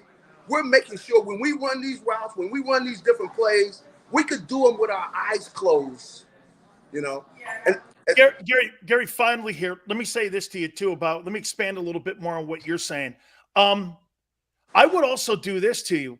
So like when you're out there as a unit and you're putting all of these defensive schemes together, my question again would be on the defensive side of the football here. Yeah. I mean, you've got to understand that you're going to be counted on for these first 5 games, Lions, Vikings, Washington, Jags, Cardinals, and Cowboys, to get a ton of 3 and outs.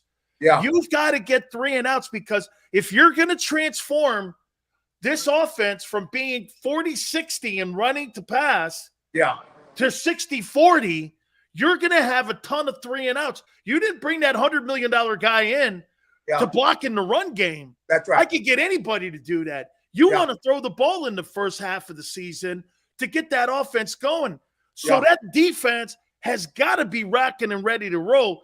Do you think they have the talent to be able to be a top 10 defense? Well, I think they have the talent. But see, we know that the defense is not just about the individual players. It's the guys having a feel with each other. You know, because you got the safeties working together with the corners, and so much of that is a feel to where I know, hey, this is where I need to be on that defense. I've got to be able to take this away because maybe that's a weakness of the defense. But you only find that out by going out and getting reps, and you want your offense going after you, so you're able to see, hey, what is the strength of this? You know, what are some of the different things? And see, as the player in there, you know you have to get a certain depth, certain things you're going to have to be able to take away on a certain coverage. But the only way you get to know all of that is you have to play it. And a lot of the best defenses in the league, and you know, I'm going to go back to Tampa Bay again, which is they play a kind of a lot of their zones. It's not just pure man-to-man. It's not pure zone. There's blended. There's areas, great areas. So what they do is they play a lot of man in the zone. You can't just play simple zone because these guys are too good. You just drop somewhere. No. When these two guys are lined up over here, I got this guy till I pass him over here to you. And you got to be communicating with each other. And that's the biggest thing is the defensive players in the secondary have got to be communicating with each other. And the only way you get in sync with that is you have to play together, and you need to get all those reps. That's why they need to be in there getting those reps, man. They don't need to be saying, oh, we're going to take it off. We want to keep my legs fresh. Look, these guys are going to be somewhere running anyway. Get those reps together because you're playing a lot of man in the zone. That's what you're really playing. It's not pure zone because you play pure zone. That's what they were playing last year and getting eaten up. You just drop back.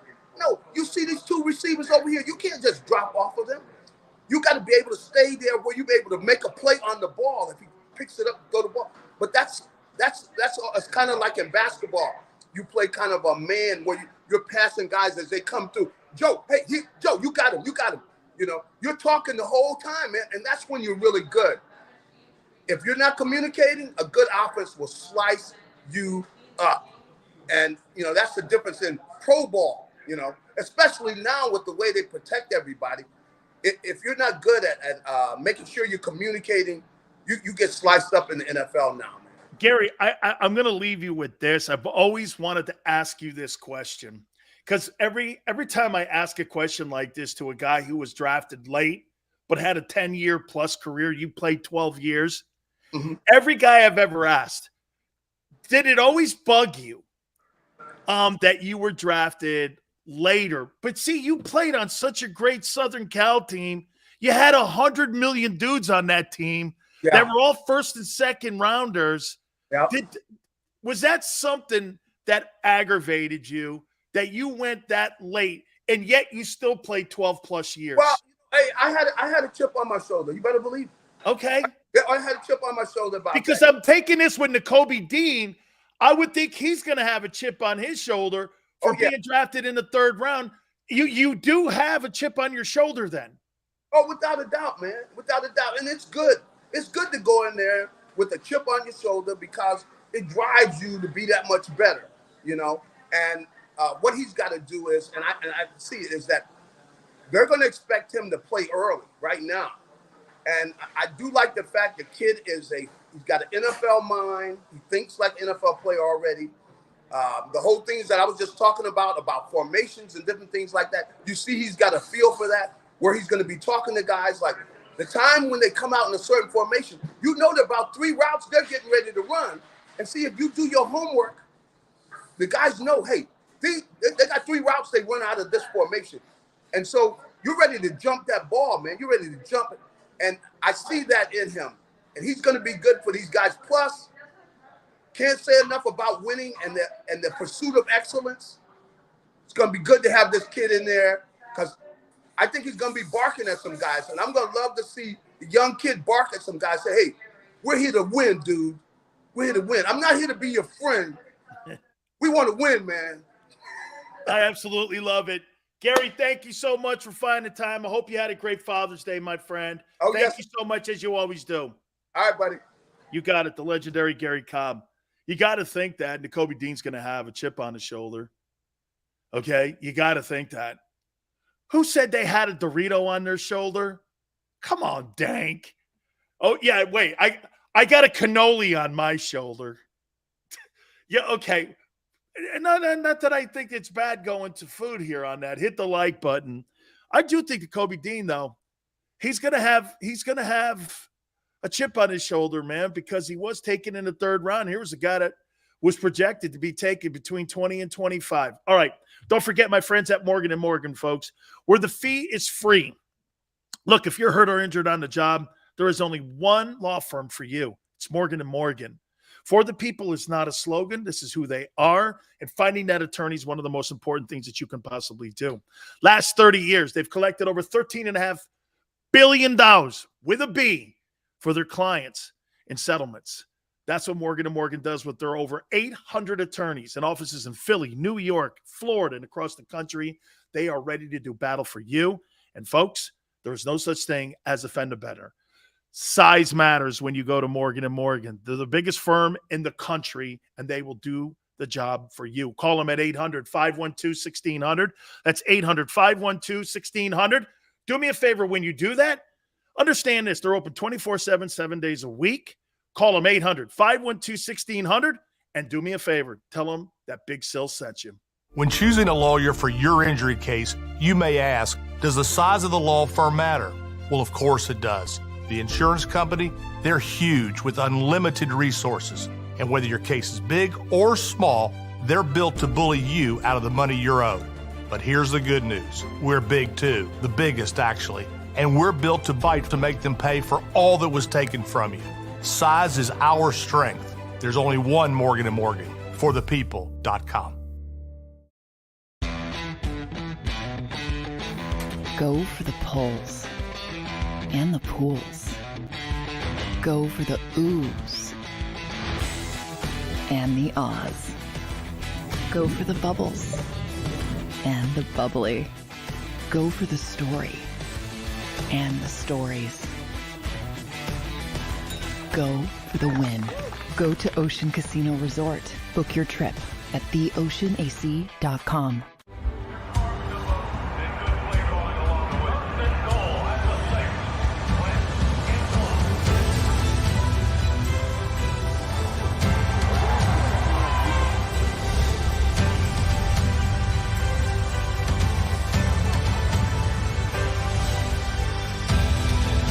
Field of life, First Trust Bank is there for you. Champions on three. 1, 2, 3. Because Philadelphia dreams deserve a Philadelphia bank. At Stateside Vodka, every new customer gets the world's best rocks glass, free. You're telling me that bottle is cut in half? You could say that.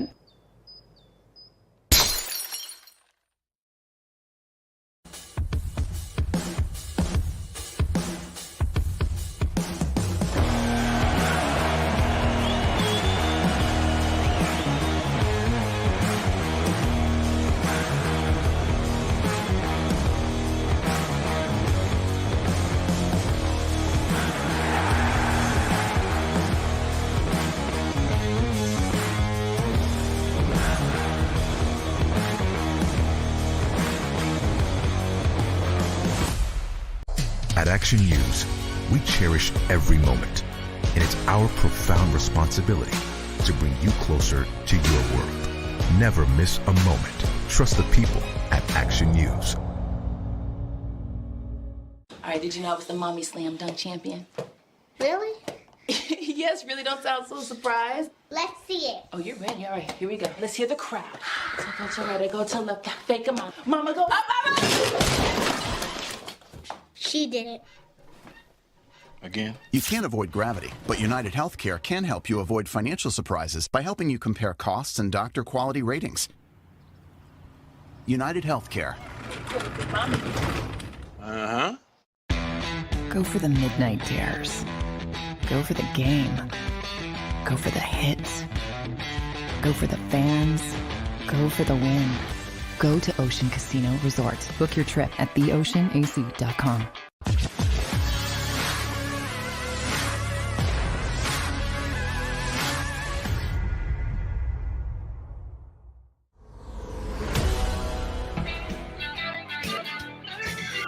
Welcome back. National Football Show. It's your boy Big Sills. Please hit the like button. Thank you. I don't know why I'm hollering. I apologize. So, listen, not to spend too much time on golf, baseball, or basketball right now, because I don't. But please, can I do my imitation of the U.S. Open this past weekend? By the way, I watched it. I thought the kid went in the amateur in 12 or 13, and then him turning around there in Massachusetts and winning it was kind of cool, I guess. I don't know. But this is what I heard. Okay. No. Barrett's golfing. Barrett golfs. Wow. Okay. How come I heard the U.S. Open broadcast this way, and even with that idiot Mike Tirico? So what do you make of this new Live Golf? These guys taking all that money and then coming here to the Open and competing. How come I heard it like that? How come I heard it like that? Can you believe they took all that money? $200 million, $300 million, $100 million. I can't believe them. Like, what's the bitch here? Oh, Saudi Arabia's got a bad human rights record. Yeah, well, guess what? So does America back in the day with slavery. So do the Chinese. We do businesses with all these countries. Isn't it great how we could be so hypocritical in the media? And when it really comes down to this, did you hear what Charles Barkley did? How about this, man? Charles Barkley goes like this: I would kill a relative for $200 million. He was trying to make a point. Of course, the idiotic media. Did you hear what Barkley said? Barkley said he would murder somebody. What kind of person in the media should be on the airways with that kind of mentality? It's a joke, dude. Okay? You know he's not going to kill his mom or it. Wow. Our media people, you know who media people are? They're the last dude picked on a dodgeball team. That's who you remember when you were in high school or a junior school, middle school, and you had to pick a dodgeball team. And you were always like, I want him. You always wanted Big Sills with the rocket arm. Oh, yeah. I had no mercy on girls, too. Right in the kisser. Bam! I used to get thrown out of that game because I had no mercy. I would hit everyone, and I could hit them from anywhere in the gym. Okay? They believe that, I should be on this team. No, dude, you're like the last dude. I mean, I wouldn't put you on my pickleball team. Okay? Hey, look, man, you got little Stevie Smith there. Shit. Who's the other guy? The other guy, his name is Bobby Little. Steve Smith and Bobby Little. Okay, give me this kid. I hope he gets knocked out right away. Okay. I mean, right? The media guys are all like, they were questioning the golfers. And how about this? Guy standing over a putt, Dustin Johnson. And you know what the guy said when he missed his putt? Well, he made his own bed. What kind of coverage was that? I'm all for these live guys. You give me $100 million? I wouldn't even. Here, you gave me $200 million to play in 12 events a year. I would buy an island, burn the bridges. I would cut off all access to me except for immediate family and close friends, which are few. And there'd be nobody that could get in touch with me ever again. Because sometimes, especially in today, Mike Tyson's right. Do you know what social media has done? Social media has done something that we used to at least have when we were young kids. And I don't care if this sounds like, oh man, get off my lawn. We used to have some respect for one another. And if you didn't, you got your eye knocked out or you got a black eye. It's made it so easy for you not to have that dynamic any longer. If you talk shit to me back in the day, I'd knock your teeth out. Can't do that today. And social media has made all these heroes, these internet assassins, show no respect for people. People have no respect any longer for consequences. You may get your ass kicked. I mean, it's absurd. There's no respect for people anymore. Guy wants to make $200 million. Joe Biden is going to go and talk to the Saudi prince to try to get oil for our country. And he called him despicable on the campaign trail. But now he's going to go beg him for oil. He's doing business.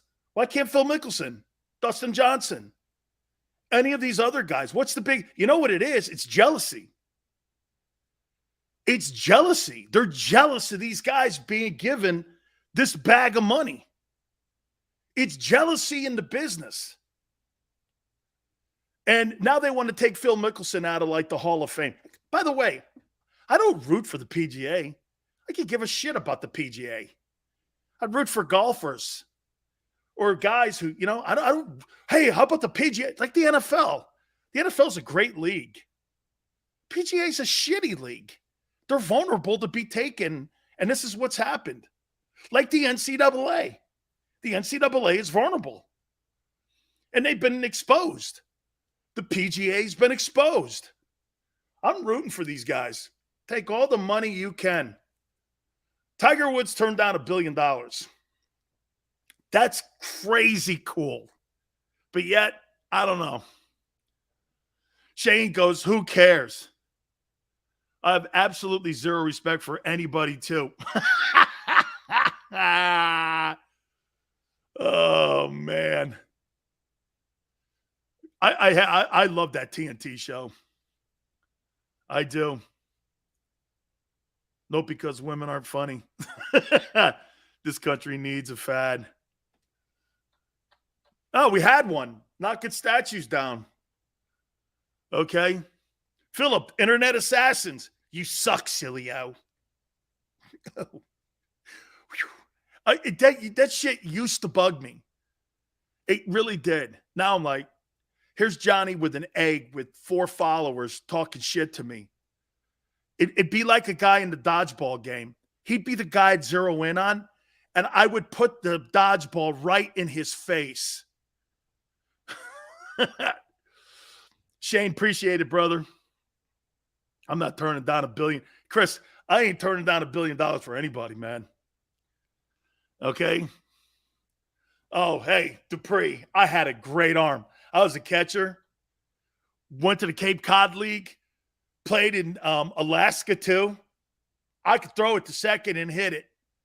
And every time I had that dodgeball, I'd be like this. Say goodnight. And bang. Yeah. Keyboard warriors. No, man. Michael, thank you. Hey, Randall goes, hey, I'd take $80 million to hit a ball. Really? Hitting a golf ball. Jesus, criminy. Phil Mickelson got $200 million to play in 13 or 14 events, and they're giving him shit for it. Oh, these guys made their bed.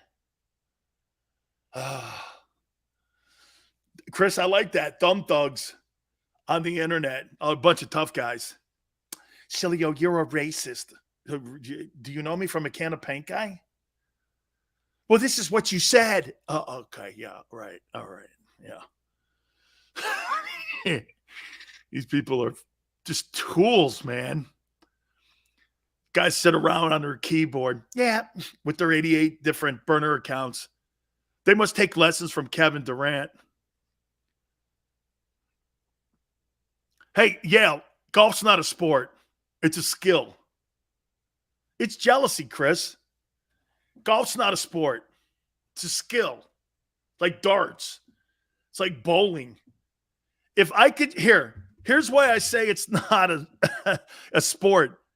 If I could go out to dinner in the same gear I played 18 holes at the U.S. Open in, and I could go to dinner in it, in the same slacks I have on, I won the U.S. Open in, I don't know. I don't know if that's a sport or not. I mean, most gear you wear in your athletic event, I mean, you know, you got to kind of change your jock strap. I mean, I don't even think in golf you have to wear a jock. Do you?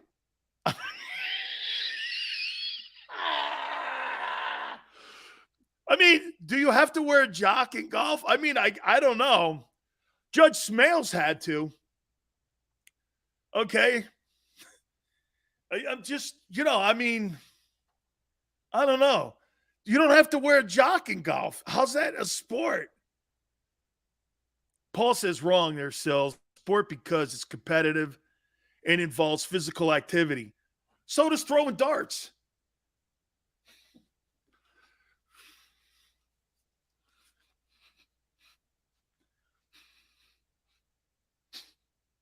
Oh, there's my dart set too.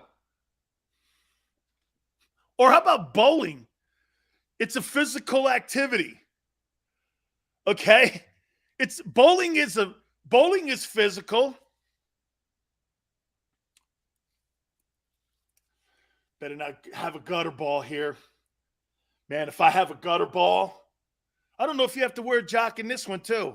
Do you have to wear a jock to bowl? 2-3 pin, baby. And you can be fat doing it. It's like curling. You think curling's a sport? It's curling a sport. See, I think I could win an Olympic gold medal in curling. Big Sills just gliding down the ice. Here, watch this. Here's me curling.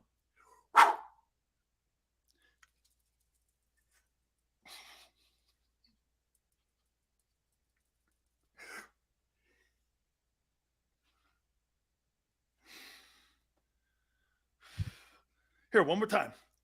Big Sills curling, Olympics winner.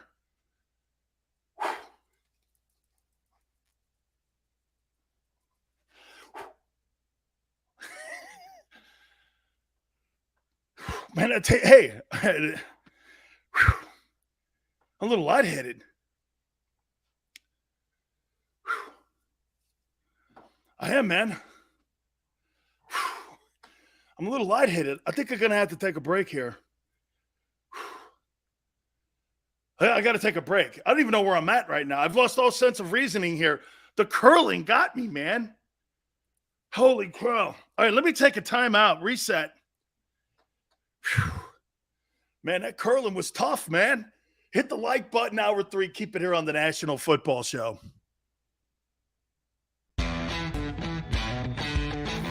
Go for the pulls and the pools. Go for the oohs and the ahs. Go for the bubbles and the bubbly. Go for the story and the stories. Go for the win. Go to Ocean Casino Resort. Book your trip at theoceanac.com.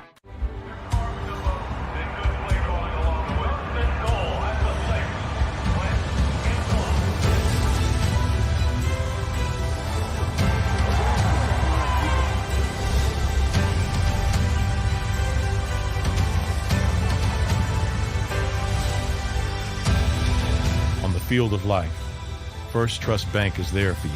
Champions on 3. 1, 2, 3. Because Philadelphia dreams deserve a Philadelphia bank.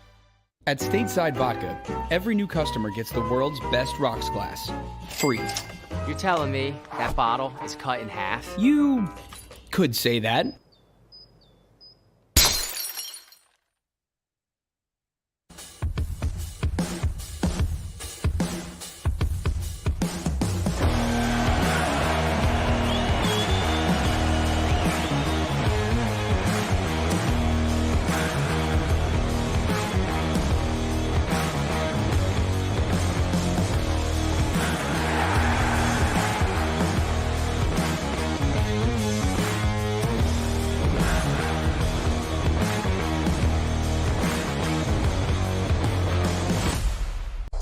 Action News, we cherish every moment, and it's our profound responsibility to bring you closer to your world.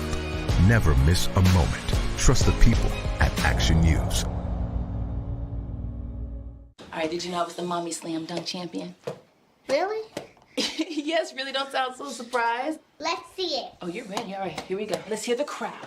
So go to right, I go to left, fake 'em out. Mama go up, up, up. She did it. Again? You can't avoid gravity, but United Healthcare can help you avoid financial surprises by helping you compare costs and doctor quality ratings. United Healthcare. Uh-huh. Go for the midnight dares. Go for the game. Go for the hits. Go for the fans. Go for the win.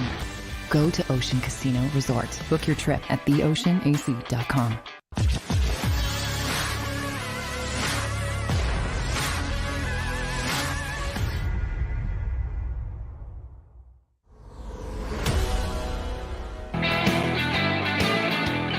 Big Sills, hour 3, hit the like button.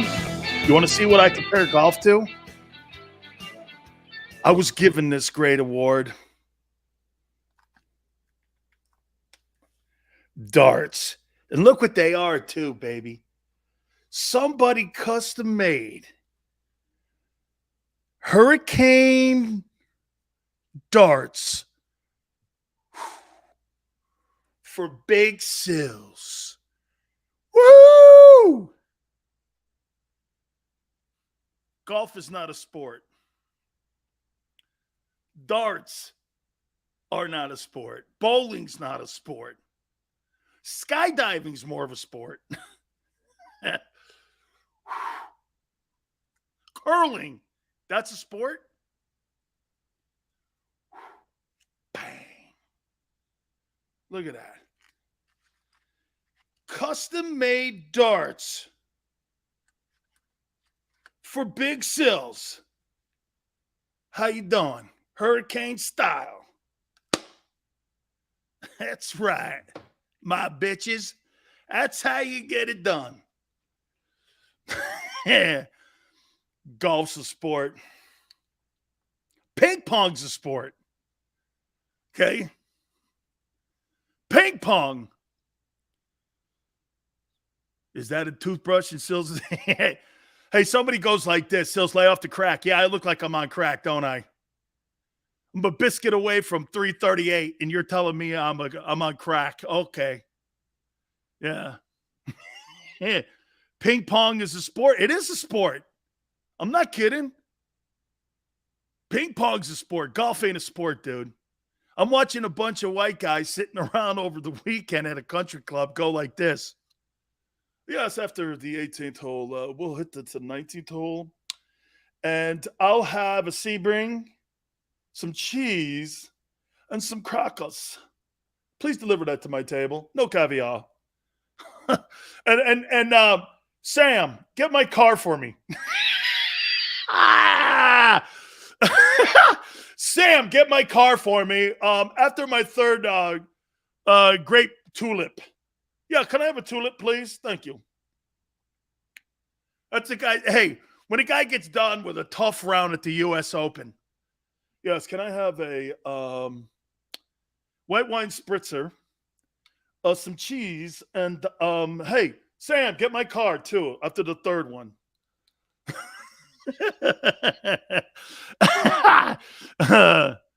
Hey, Susan goes, golf requires goofy pants and a fat ass and a fat gut. Lawnmower racing, sure. No, auto racing's not a sport either. You sit in your car and go left all day? I could do that on 95 getting off exits. Hey, you want to know what a sport is? Rush hour on I-95. That's a sport. Thurston Howell III. Yes, Thurston Howell III here at the U.S. Open. He's standing over a 14-foot putt, and he's got the Billy Barolo. Oh, Billy. Oh, Billy. You see, Daddy? Yeah, we'll reset here. Appreciate everybody coming aboard.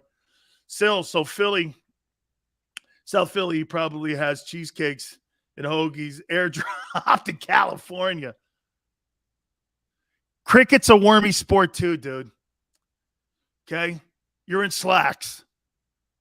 I actually like that idea, Jeffrey. Jeffrey, if you're in slacks, it's not a sport, dude. Like when you play when you play with a shuttlecock and you're playing badminton, that's what that little bird thing's called. It's called the shuttlecock. And you're playing badminton in slacks and a sweater. I mean, I don't know, man. I don't know. Shit, Frisbee's more of a sport, dude.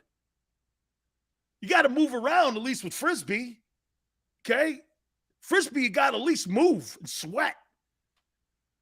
I'm standing in a bunker with my caddy who's carrying my bag for me with an umbrella over me. I don't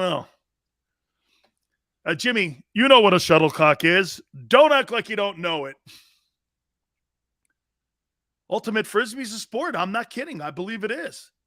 Formula One, that's not a sport, dude, when you sit in a car and you drive around all day. However, that's like a fighter pilot skill. Okay? That's fighter pilot skill. Those guys are the greatest. Those F1 drivers are by far. I watched the Grand Prix over the weekend. I think it was the Canadian Grand Prix.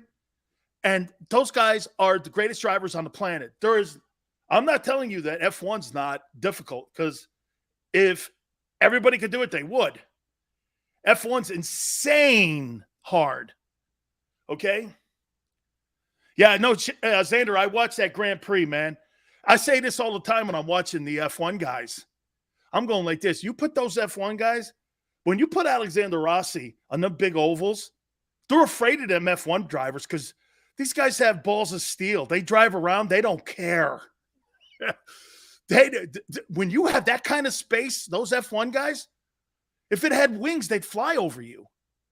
Those guys are nuts. I mean, you talk about courage. These guys would drive on the grass. That Alexander Rossi guy is one of my favorite drivers, and he was an F1 guy. Oh, man, they can drive. How many times do you watch the F1 dudes and you go, the only way you can pass is coming out of the pits? The only way you can pass. I mean, those guys are just such great drivers. Chris, Italians dominate. I would say that the Ferraris are just insane great. The McLarens, those cars are pocket hockey. Thank you very much, Eastside Monster. Way to bring South Philly into it. Thank you very much. Yeah, I'm not going there, Lenny, with that. Pocket hockey? No. My aunt watches the show. Will you guys have some respect? Okay? Come on. My aunt watches the damn show. Jesus criminy. All right. May I go back to a topic? Can I go back to a Friday topic? Okay? Please, let me just revisit this. So I got a lot of people sending me emails and such.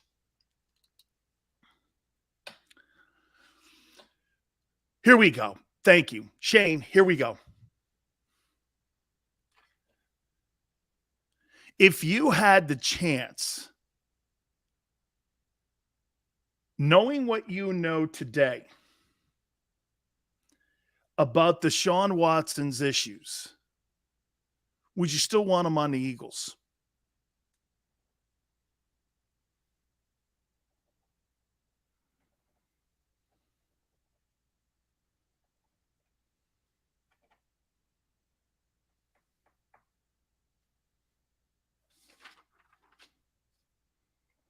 No, yes. Smile, yes. Nope. No. No. May I ask why? He's not going to jail. Flat out no. Okay? Why?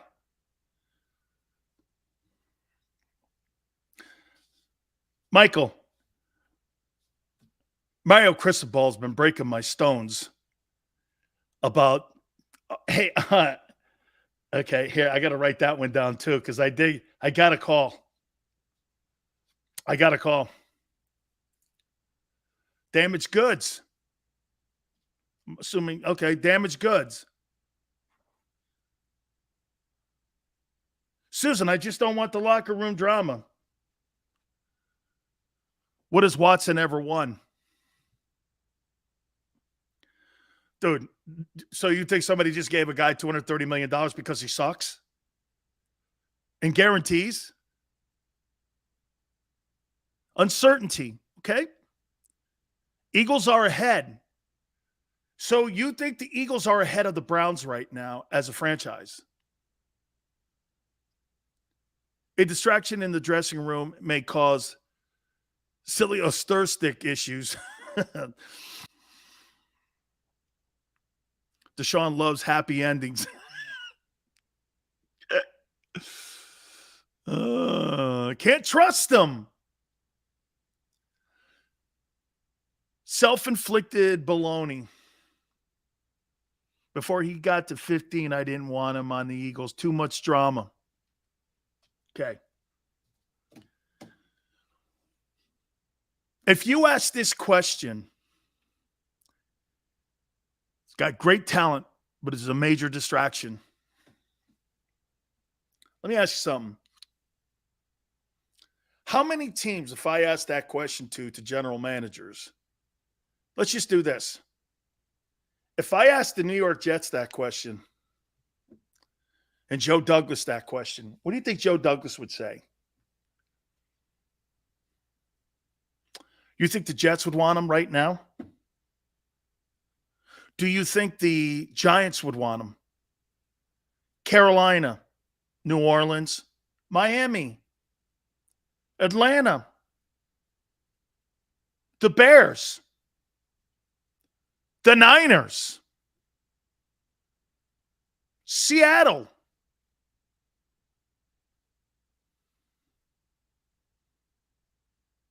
Eagles, a way better franchise than the Browns. Yes. We wouldn't have any of the pieces that we have now if we traded for Watson. Well, you can keep Jordan Davis and Nakobe Dean. You're telling me that you'd rather have A.J. Brown, Nakobe Dean, and Jordan Davis than Deshaun Watson? Really? What's the sense of having A.J. Brown if you can't get him the ball? What's the sense of having a good roster if you don't have a top-flight quarterback? Then again, 17 proved it. Howie must know what he's doing. He must.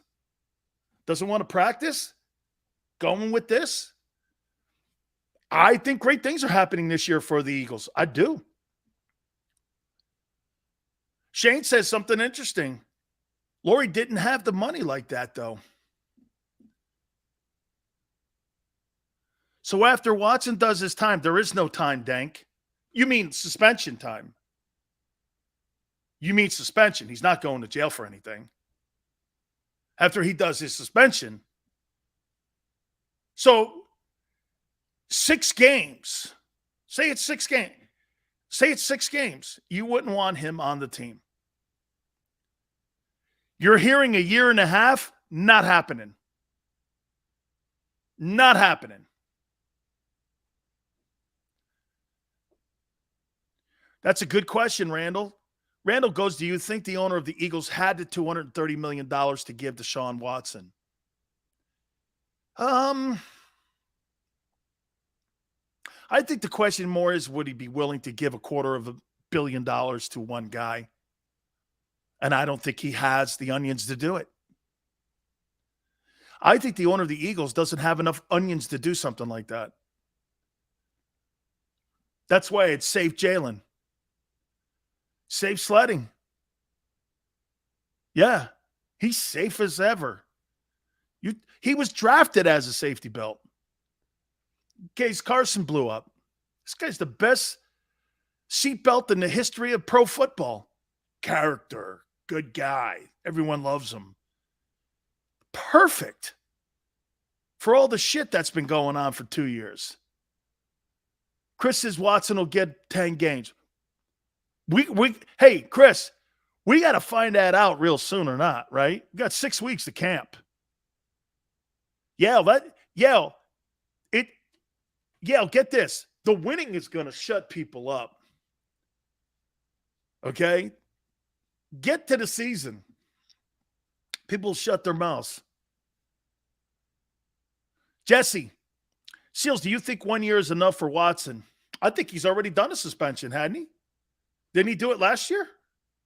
He didn't play. I mean, he didn't play last year. What was the point of the Texans? Think about this, Jesse. It's a good question. Jesse, why didn't the Texans play him? He was active and they paid him. If he wasn't under suspension, he wasn't on the commissioner's exempt list, why didn't the Texans pay him? Why? They did pay him. Why didn't they play him? Why didn't the Houston Texans play Deshaun Watson last year? Because I think the Players Association is going to go to the league and say it was a retro suspension. He sat out the entire year last year. That's why it may be 8 games only this year. And that's how they're going to sell it to the public. They're going to sell it to the public. He sat out last year, and he's going to miss half the year this year. That's right, Chris. Time served. Because the NFL doesn't want this.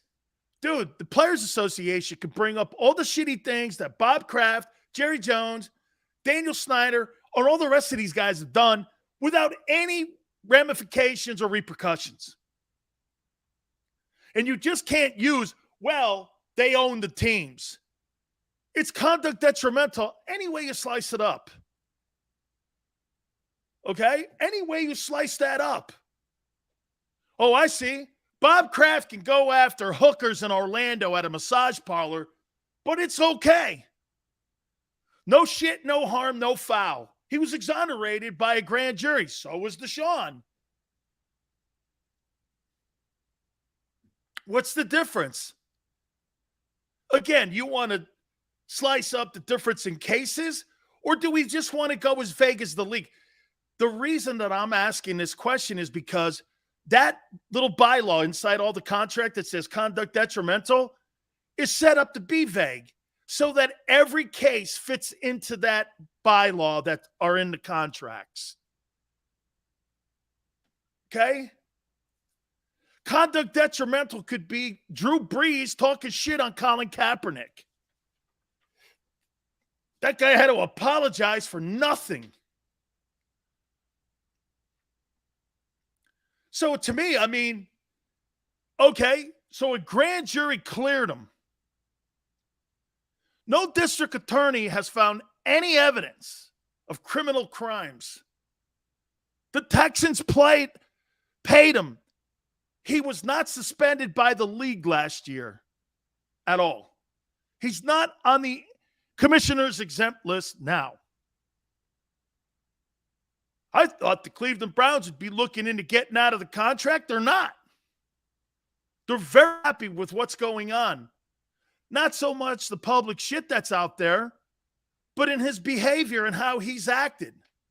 I can't say that for Rusty Hart and some of the idiotic comments that he's made. But why is the media automatically rushing to judgment on this, that he should be suspended a year? Where are you getting the intel from that the league, the district attorney, and both the Texans and the Browns don't have?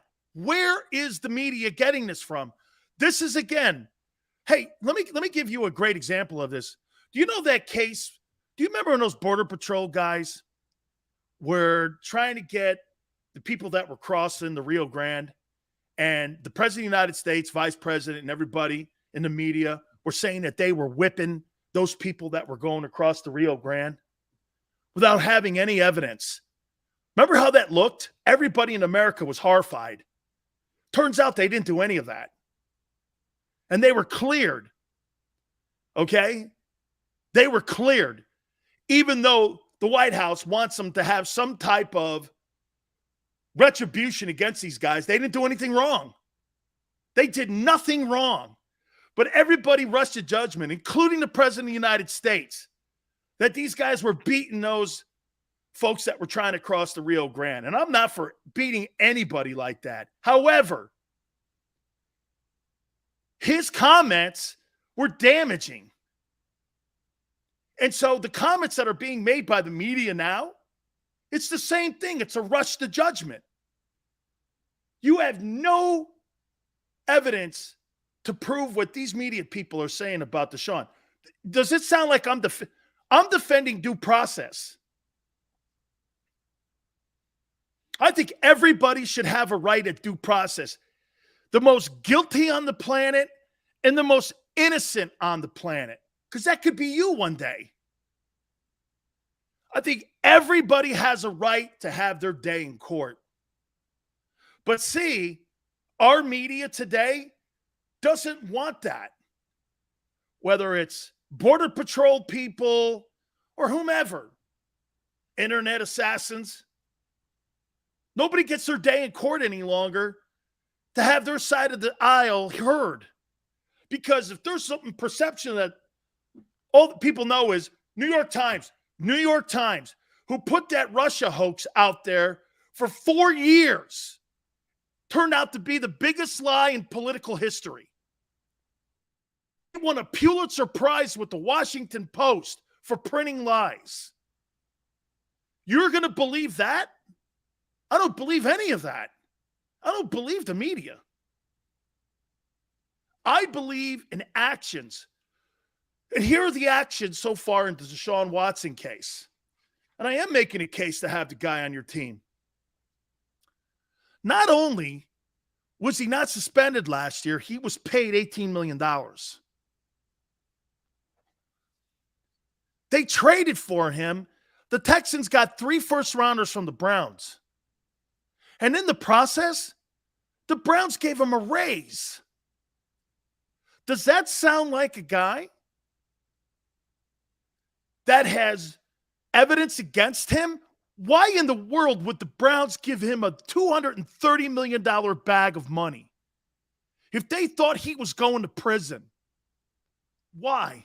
They wouldn't. Billionaires may not be great NFL owners, but what do billionaires know how to do? That's make money. Billionaires aren't in the business of handing out free money.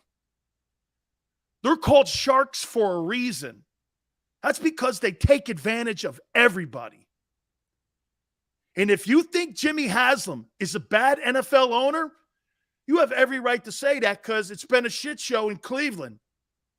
But you can't call him a bad businessman because Jimmy Haslam has this going for him. The Browns can be 0-16 and the Steelers can be 16-0. Do you know that every NFL team makes the same exact amount of money every turn of the calendar because they have profit sharing in the NFL? So whether the Browns are a shit show or the Steelers are impeccable or the Eagles are impeccable, you guys make all the same money. You split it down the middle. Now, the Cowboys and the Raiders have different deals in merchandising.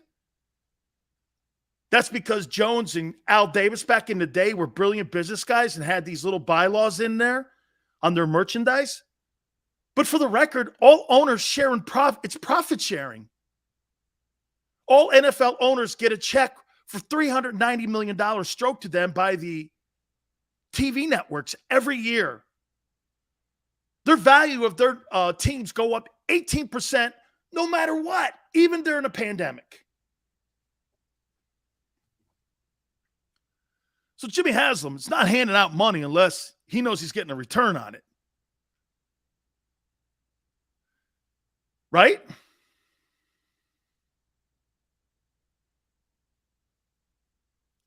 Michael says Phils are 15-3 in the last 18 games. Like to change the topics. Hey, Michael, nobody talks baseball. It's a good run. Wake me up in October. Tell me where you are. Tell me where you are in October. Hey, congratulations. You won the month of June. Okay? Wake me up in June. Or at the end of it.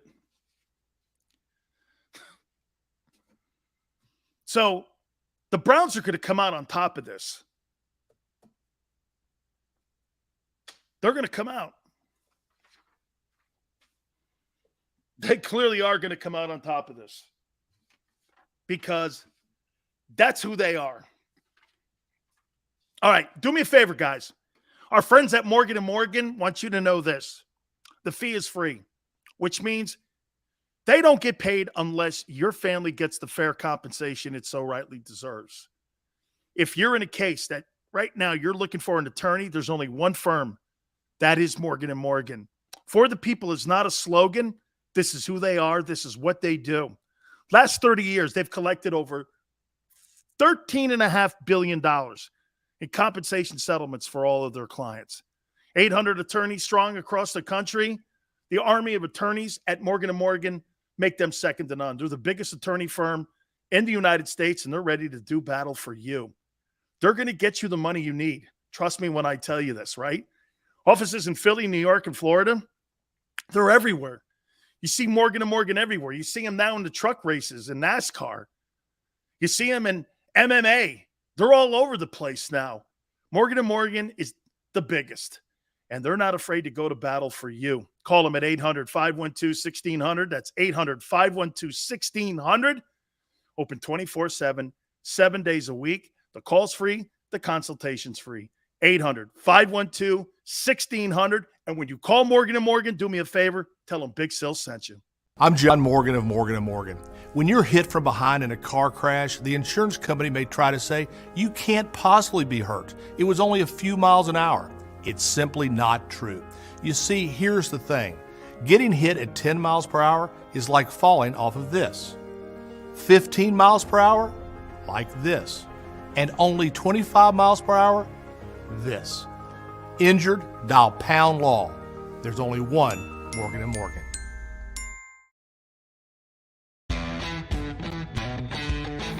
Go for the pulls and the pools. Go for the oohs and the ahs. Go for the bubbles and the bubbly. Go for the story and the stories. Go for the win. Go to Ocean Casino Resort. Book your trip at theoceanac.com.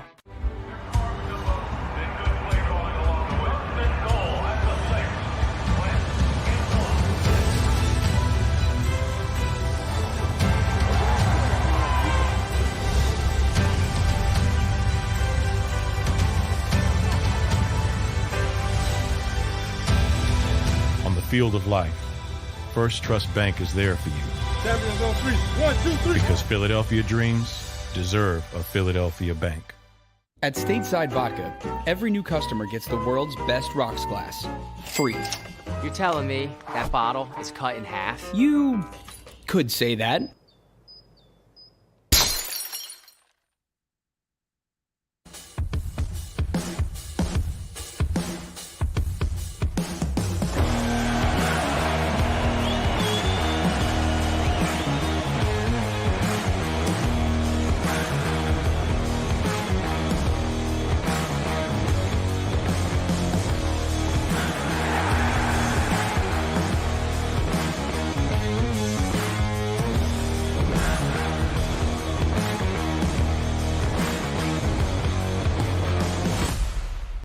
At Action News, we cherish every moment, and it's our profound responsibility to bring you closer to your world. Never miss a moment. Trust the people at Action News. All right, did you know I was the mommy slam dunk champion? Really? Yes, really, don't sound so surprised. Let's see it. Oh, you're ready. All right, here we go. Let's hear the crowd. So go to right, I go to left, fake 'em out. Mama, go up, up, up. She did it. Again? You can't avoid gravity, but United Healthcare can help you avoid financial surprises by helping you compare costs and doctor quality ratings. United Healthcare. Uh-huh. Go for the midnight dares. Go for the game. Go for the hits. Go for the fans. Go for the win. Go to Ocean Casino Resort. Book your trip at theoceanac.com.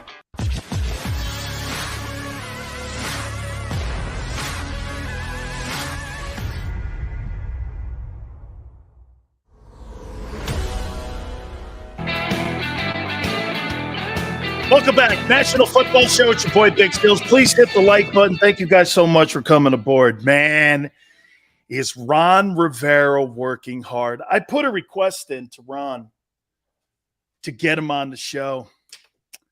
Ron Rivera got fined. A couple practices taken away. You know why? He was working his guys too hard. Jonathan Gannon, on the other hand, well, he's having beach towels down on the Jersey Shore. Hey, come on, guys, screw practice. Let's just go over, enjoy ourselves and,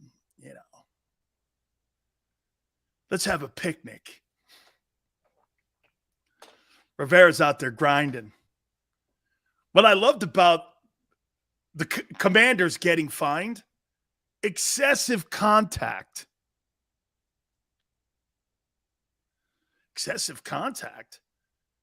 I mean, there's a football team run by a coach who knows what it takes to get a team prepared and ready for an upcoming season. Oh, that's right. Ron played on the 85 Bears, too. That's right. I forgot about that. No, I didn't really, but one of the better D coordinators, too.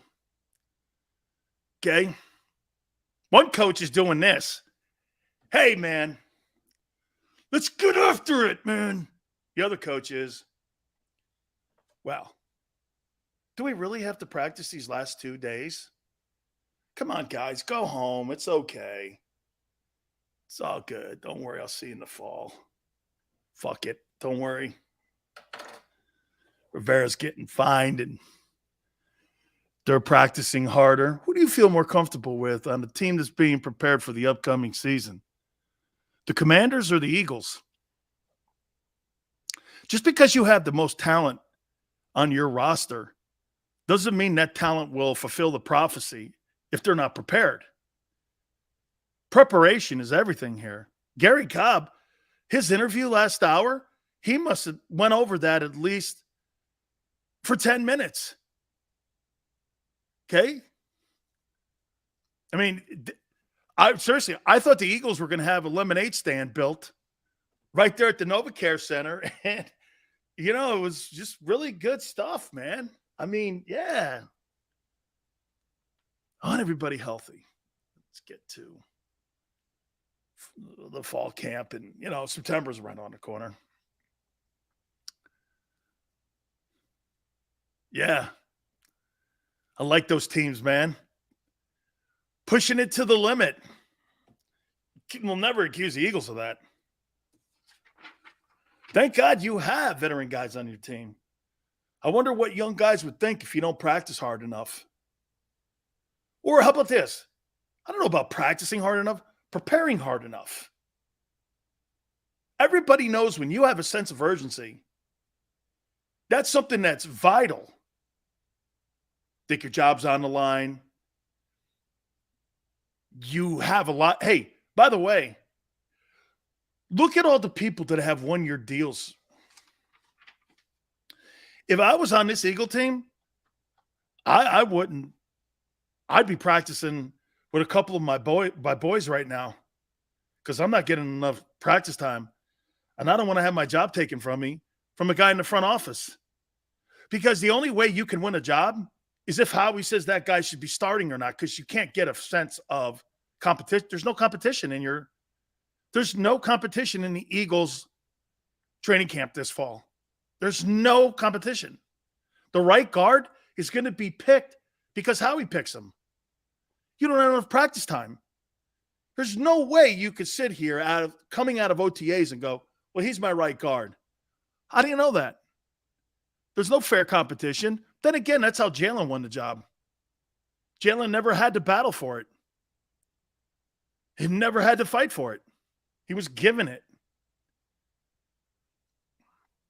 Okay? Teams have pads on in OTAs. No, Kenneth, they're not supposed to. They're not supposed. Hey, Kenneth, nice. You're not supposed to be helmets and shells. You're not supposed to be in helmets and shells. Okay? That's a violation. Some coaches didn't give a shit. See, watch this. You know how Ron looked at it? His final 2 days of OTAs were taken away from him because he had 3 physical practices. He looked at it like this. I'd rather have 3 physical days of practice than 5 average practices because he got more quality reps than what the Eagles or some of the other teams did. You see this philosophy? And he ate the fine, which is the right look at it. I thought about it, and I was like, so he compromised 2 practices of OTAs so that he could have hitting for 3 days. Thank you, William. Great. Says this. They did the same exact thing last year, minimal injuries, and made the playoffs. Saved that for training camp. Well, they're not going to practice in training camp. And great. What did you get? You were a train wreck in 2017. You were a train wreck with injuries, and you won the Super Bowl. Last year, you were healthy and were destroyed by the Bucs. Congratulations. Congratulations on being healthy on an early exit and getting your fannies kicked. Okay? It's a good way to look at it. Oh, that's at least a way to look at it. Philip, tell me how Jalen won the job again. I can't. I don't know. I think he just was handed it. A lot different from your day, Sills. It is. Do I sound too old? Maybe. Philip says it was given to him because Carson gave up. That's some battle. The other guy drowned, so I'm now the captain. It's quite a battle. What does hitting do in June? What does quality reps do all the time for you? Quality reps is what football teams need, especially in today's NFL, when you got constant roster turnover.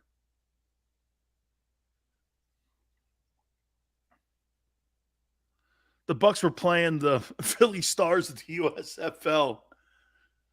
That's what it looked like in that playoff game. Got their fannies kicked in.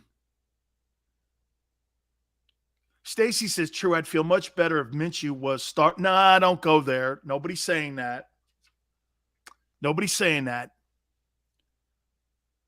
Hey, Chris, even Brady says it's not a physical game anymore. A little bit old, Sills. You sound like get off my lawn, dude. I know. But there were some coaches that were trying to do that too during this recent OTAs. You know? Many of those guys I played with, many of those guys I know. So maybe they also have that same mentality. Yeah. Do we keep 3 QBs? Do you have 1? Yeah. Old Cole says the 85 Bears would have been flagged every other down in today's NFL. What do you think gangrene would have been? Body bag games? Toe tag games? Okay, I don't know. You think the Reggie White, Jerome Brown teams could have played today? Del Rio made a call. Oh, wait. I got a text message.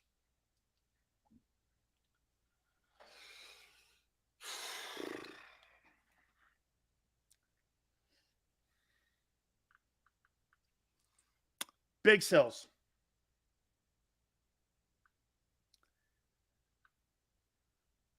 Okay.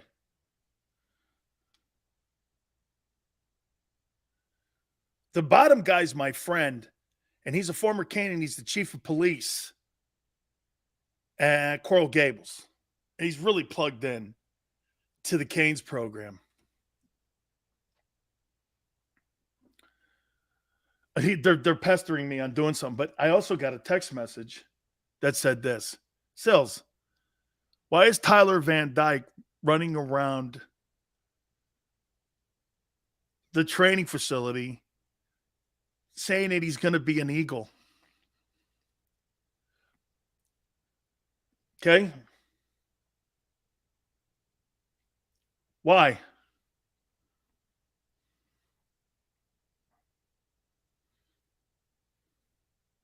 Why is he going around saying,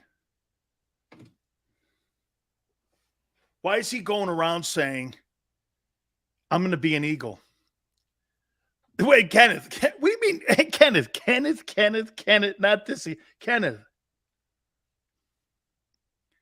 He's saying that Tyler Van Dyke is running around the University of Miami.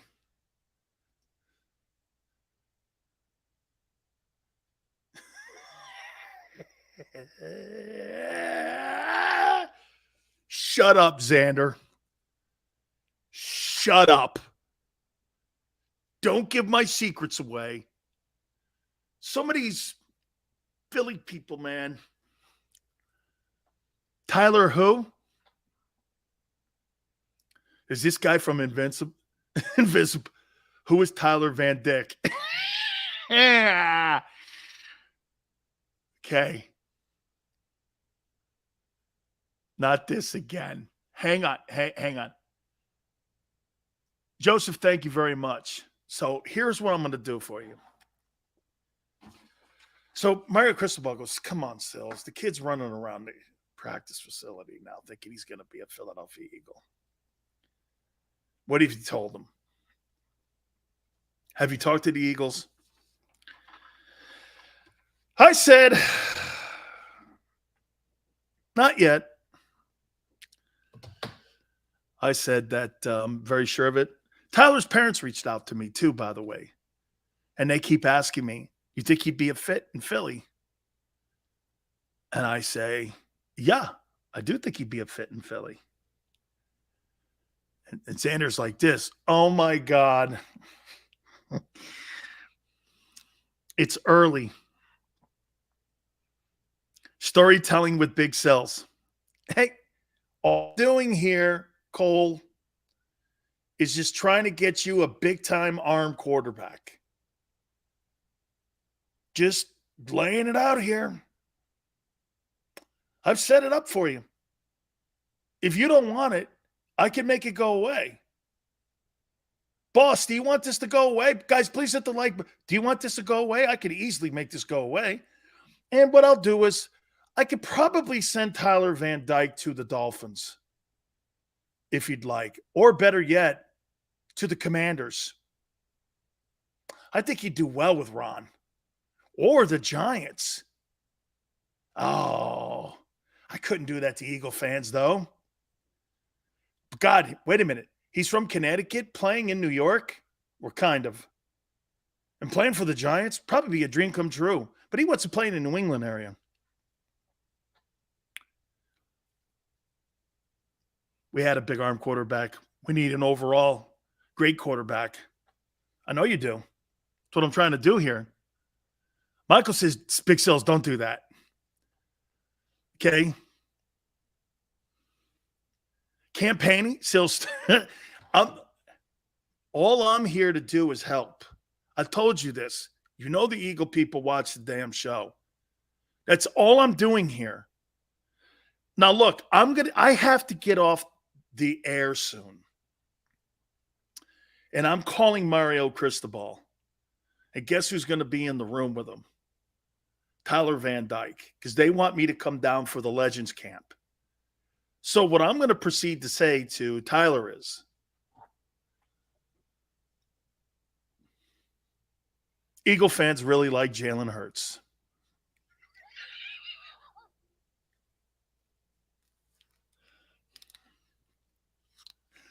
What do you want me to say to Tyler? I'm calling the head coach, and he'll be in the room. Tyler says you're causing too much shit. My family's getting emails and tweets that I'm going to Philly. By the way, I hooked him up with a new nil deal.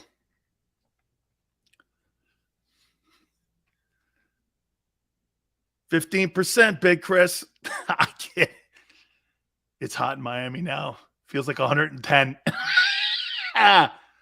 Michael's boo, Big Sills. Tell him to bring Herbert with him. Help, please, somebody. Help, please. Oh, man. Welcome to Philly, Tyler.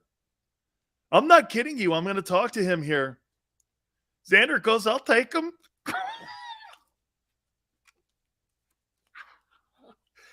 Why do I feel like I'm on a boat in the middle of Chesapeake Bay? There's rowing towards Philly, baby.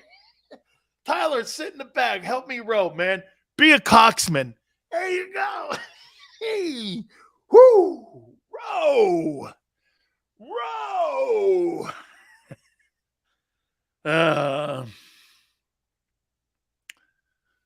So we were talking over the weekend. Mario's been like just busting my stones. He goes, yeah, I'm not kidding you.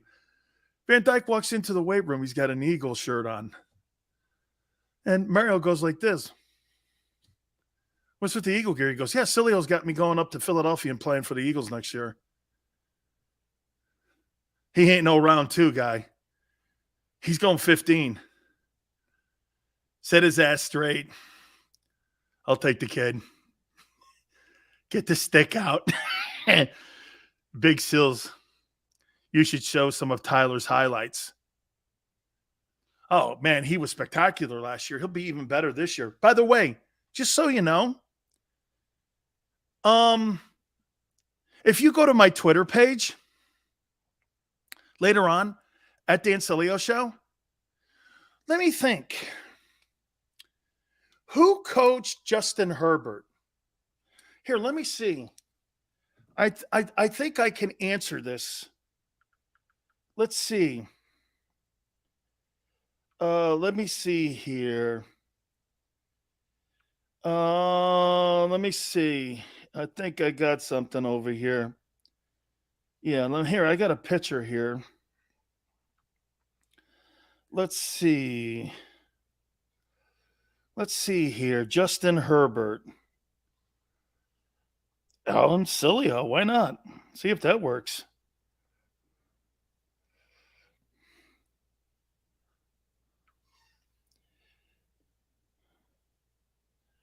Let's see if this works.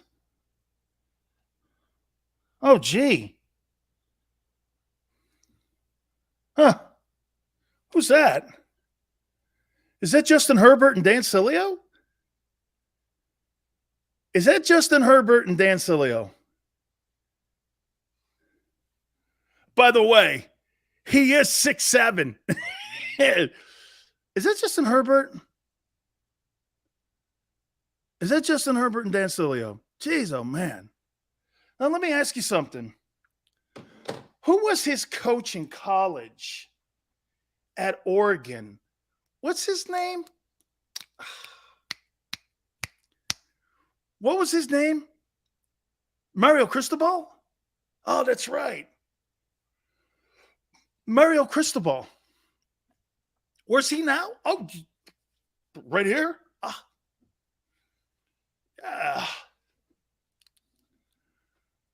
See, most people come on the air and bullshit you. I got facts. I can prove everything I say. I asked Mario Cristobal, what do you think of Tyler Van Dyke? You think he's in Justin Herbert's league? He goes, bigger arm. But you want Jalen. All right. You guys want Jalen. I'll have to send him to the Giants. Oh, my God, dude. I get blown off the air here. You guys would never forget. Oh, my God. Forget I said that. Okay? Forget I said that. Forget I said that. Him going to the Giants. Forget I said that. Oh, man. Who's the guy eating soup? Yeah, you could, dude, that guy, I could not believe how tall he was, man. I could not believe it. He is 6'7", all of that. He is a big dude, man, Justin Herbert. Great guy, too. Sills, you're a weasel? Yeah, right. I'm 6'1" and 7/8. And that guy is 6'6", 6'7". Dude.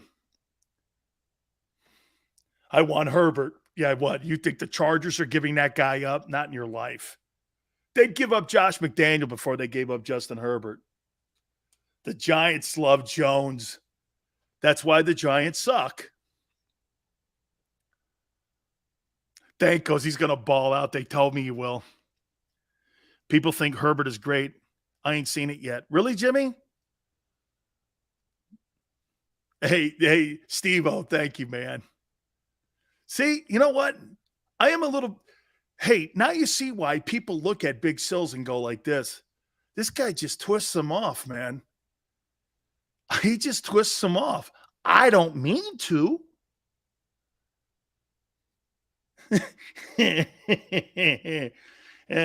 I don't – hey, that's not really what my game is. It's not kind of what I do. I just give you the facts, man.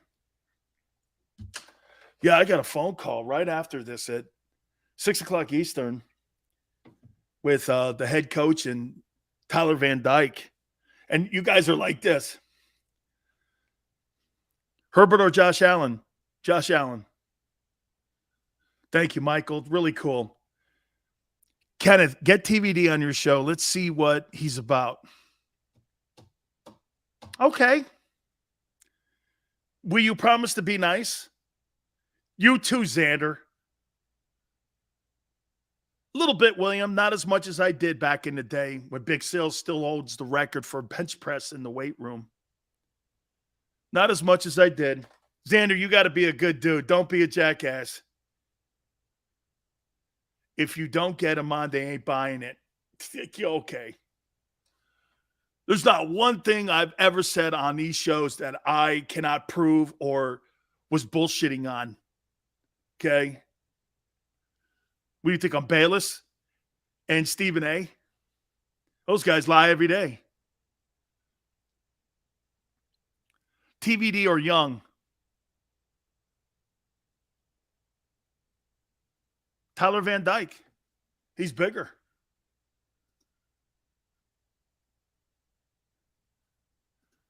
See, Xander's trying. See, I've just been insulted by Xander, the executive producer / head poobah, one of the guys here, by doing this. Well, Sills, if you don't get him on, it's not legit. Shut up. Setting me up like that. What do you think? I'm 4 minutes in the business? What do you think? I'm Aton?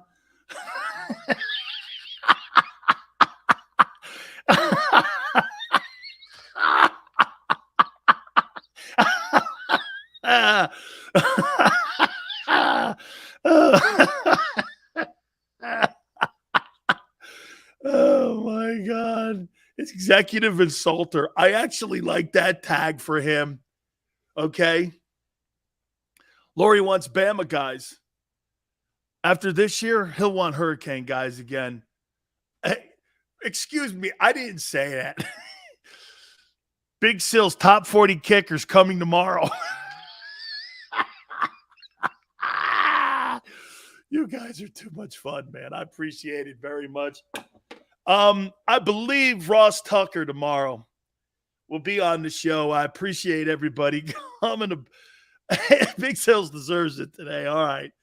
Hey, guys, please hit the like button. We really appreciate you guys coming aboard. I hope you had a great Father's Day weekend. Great week lined up for you again.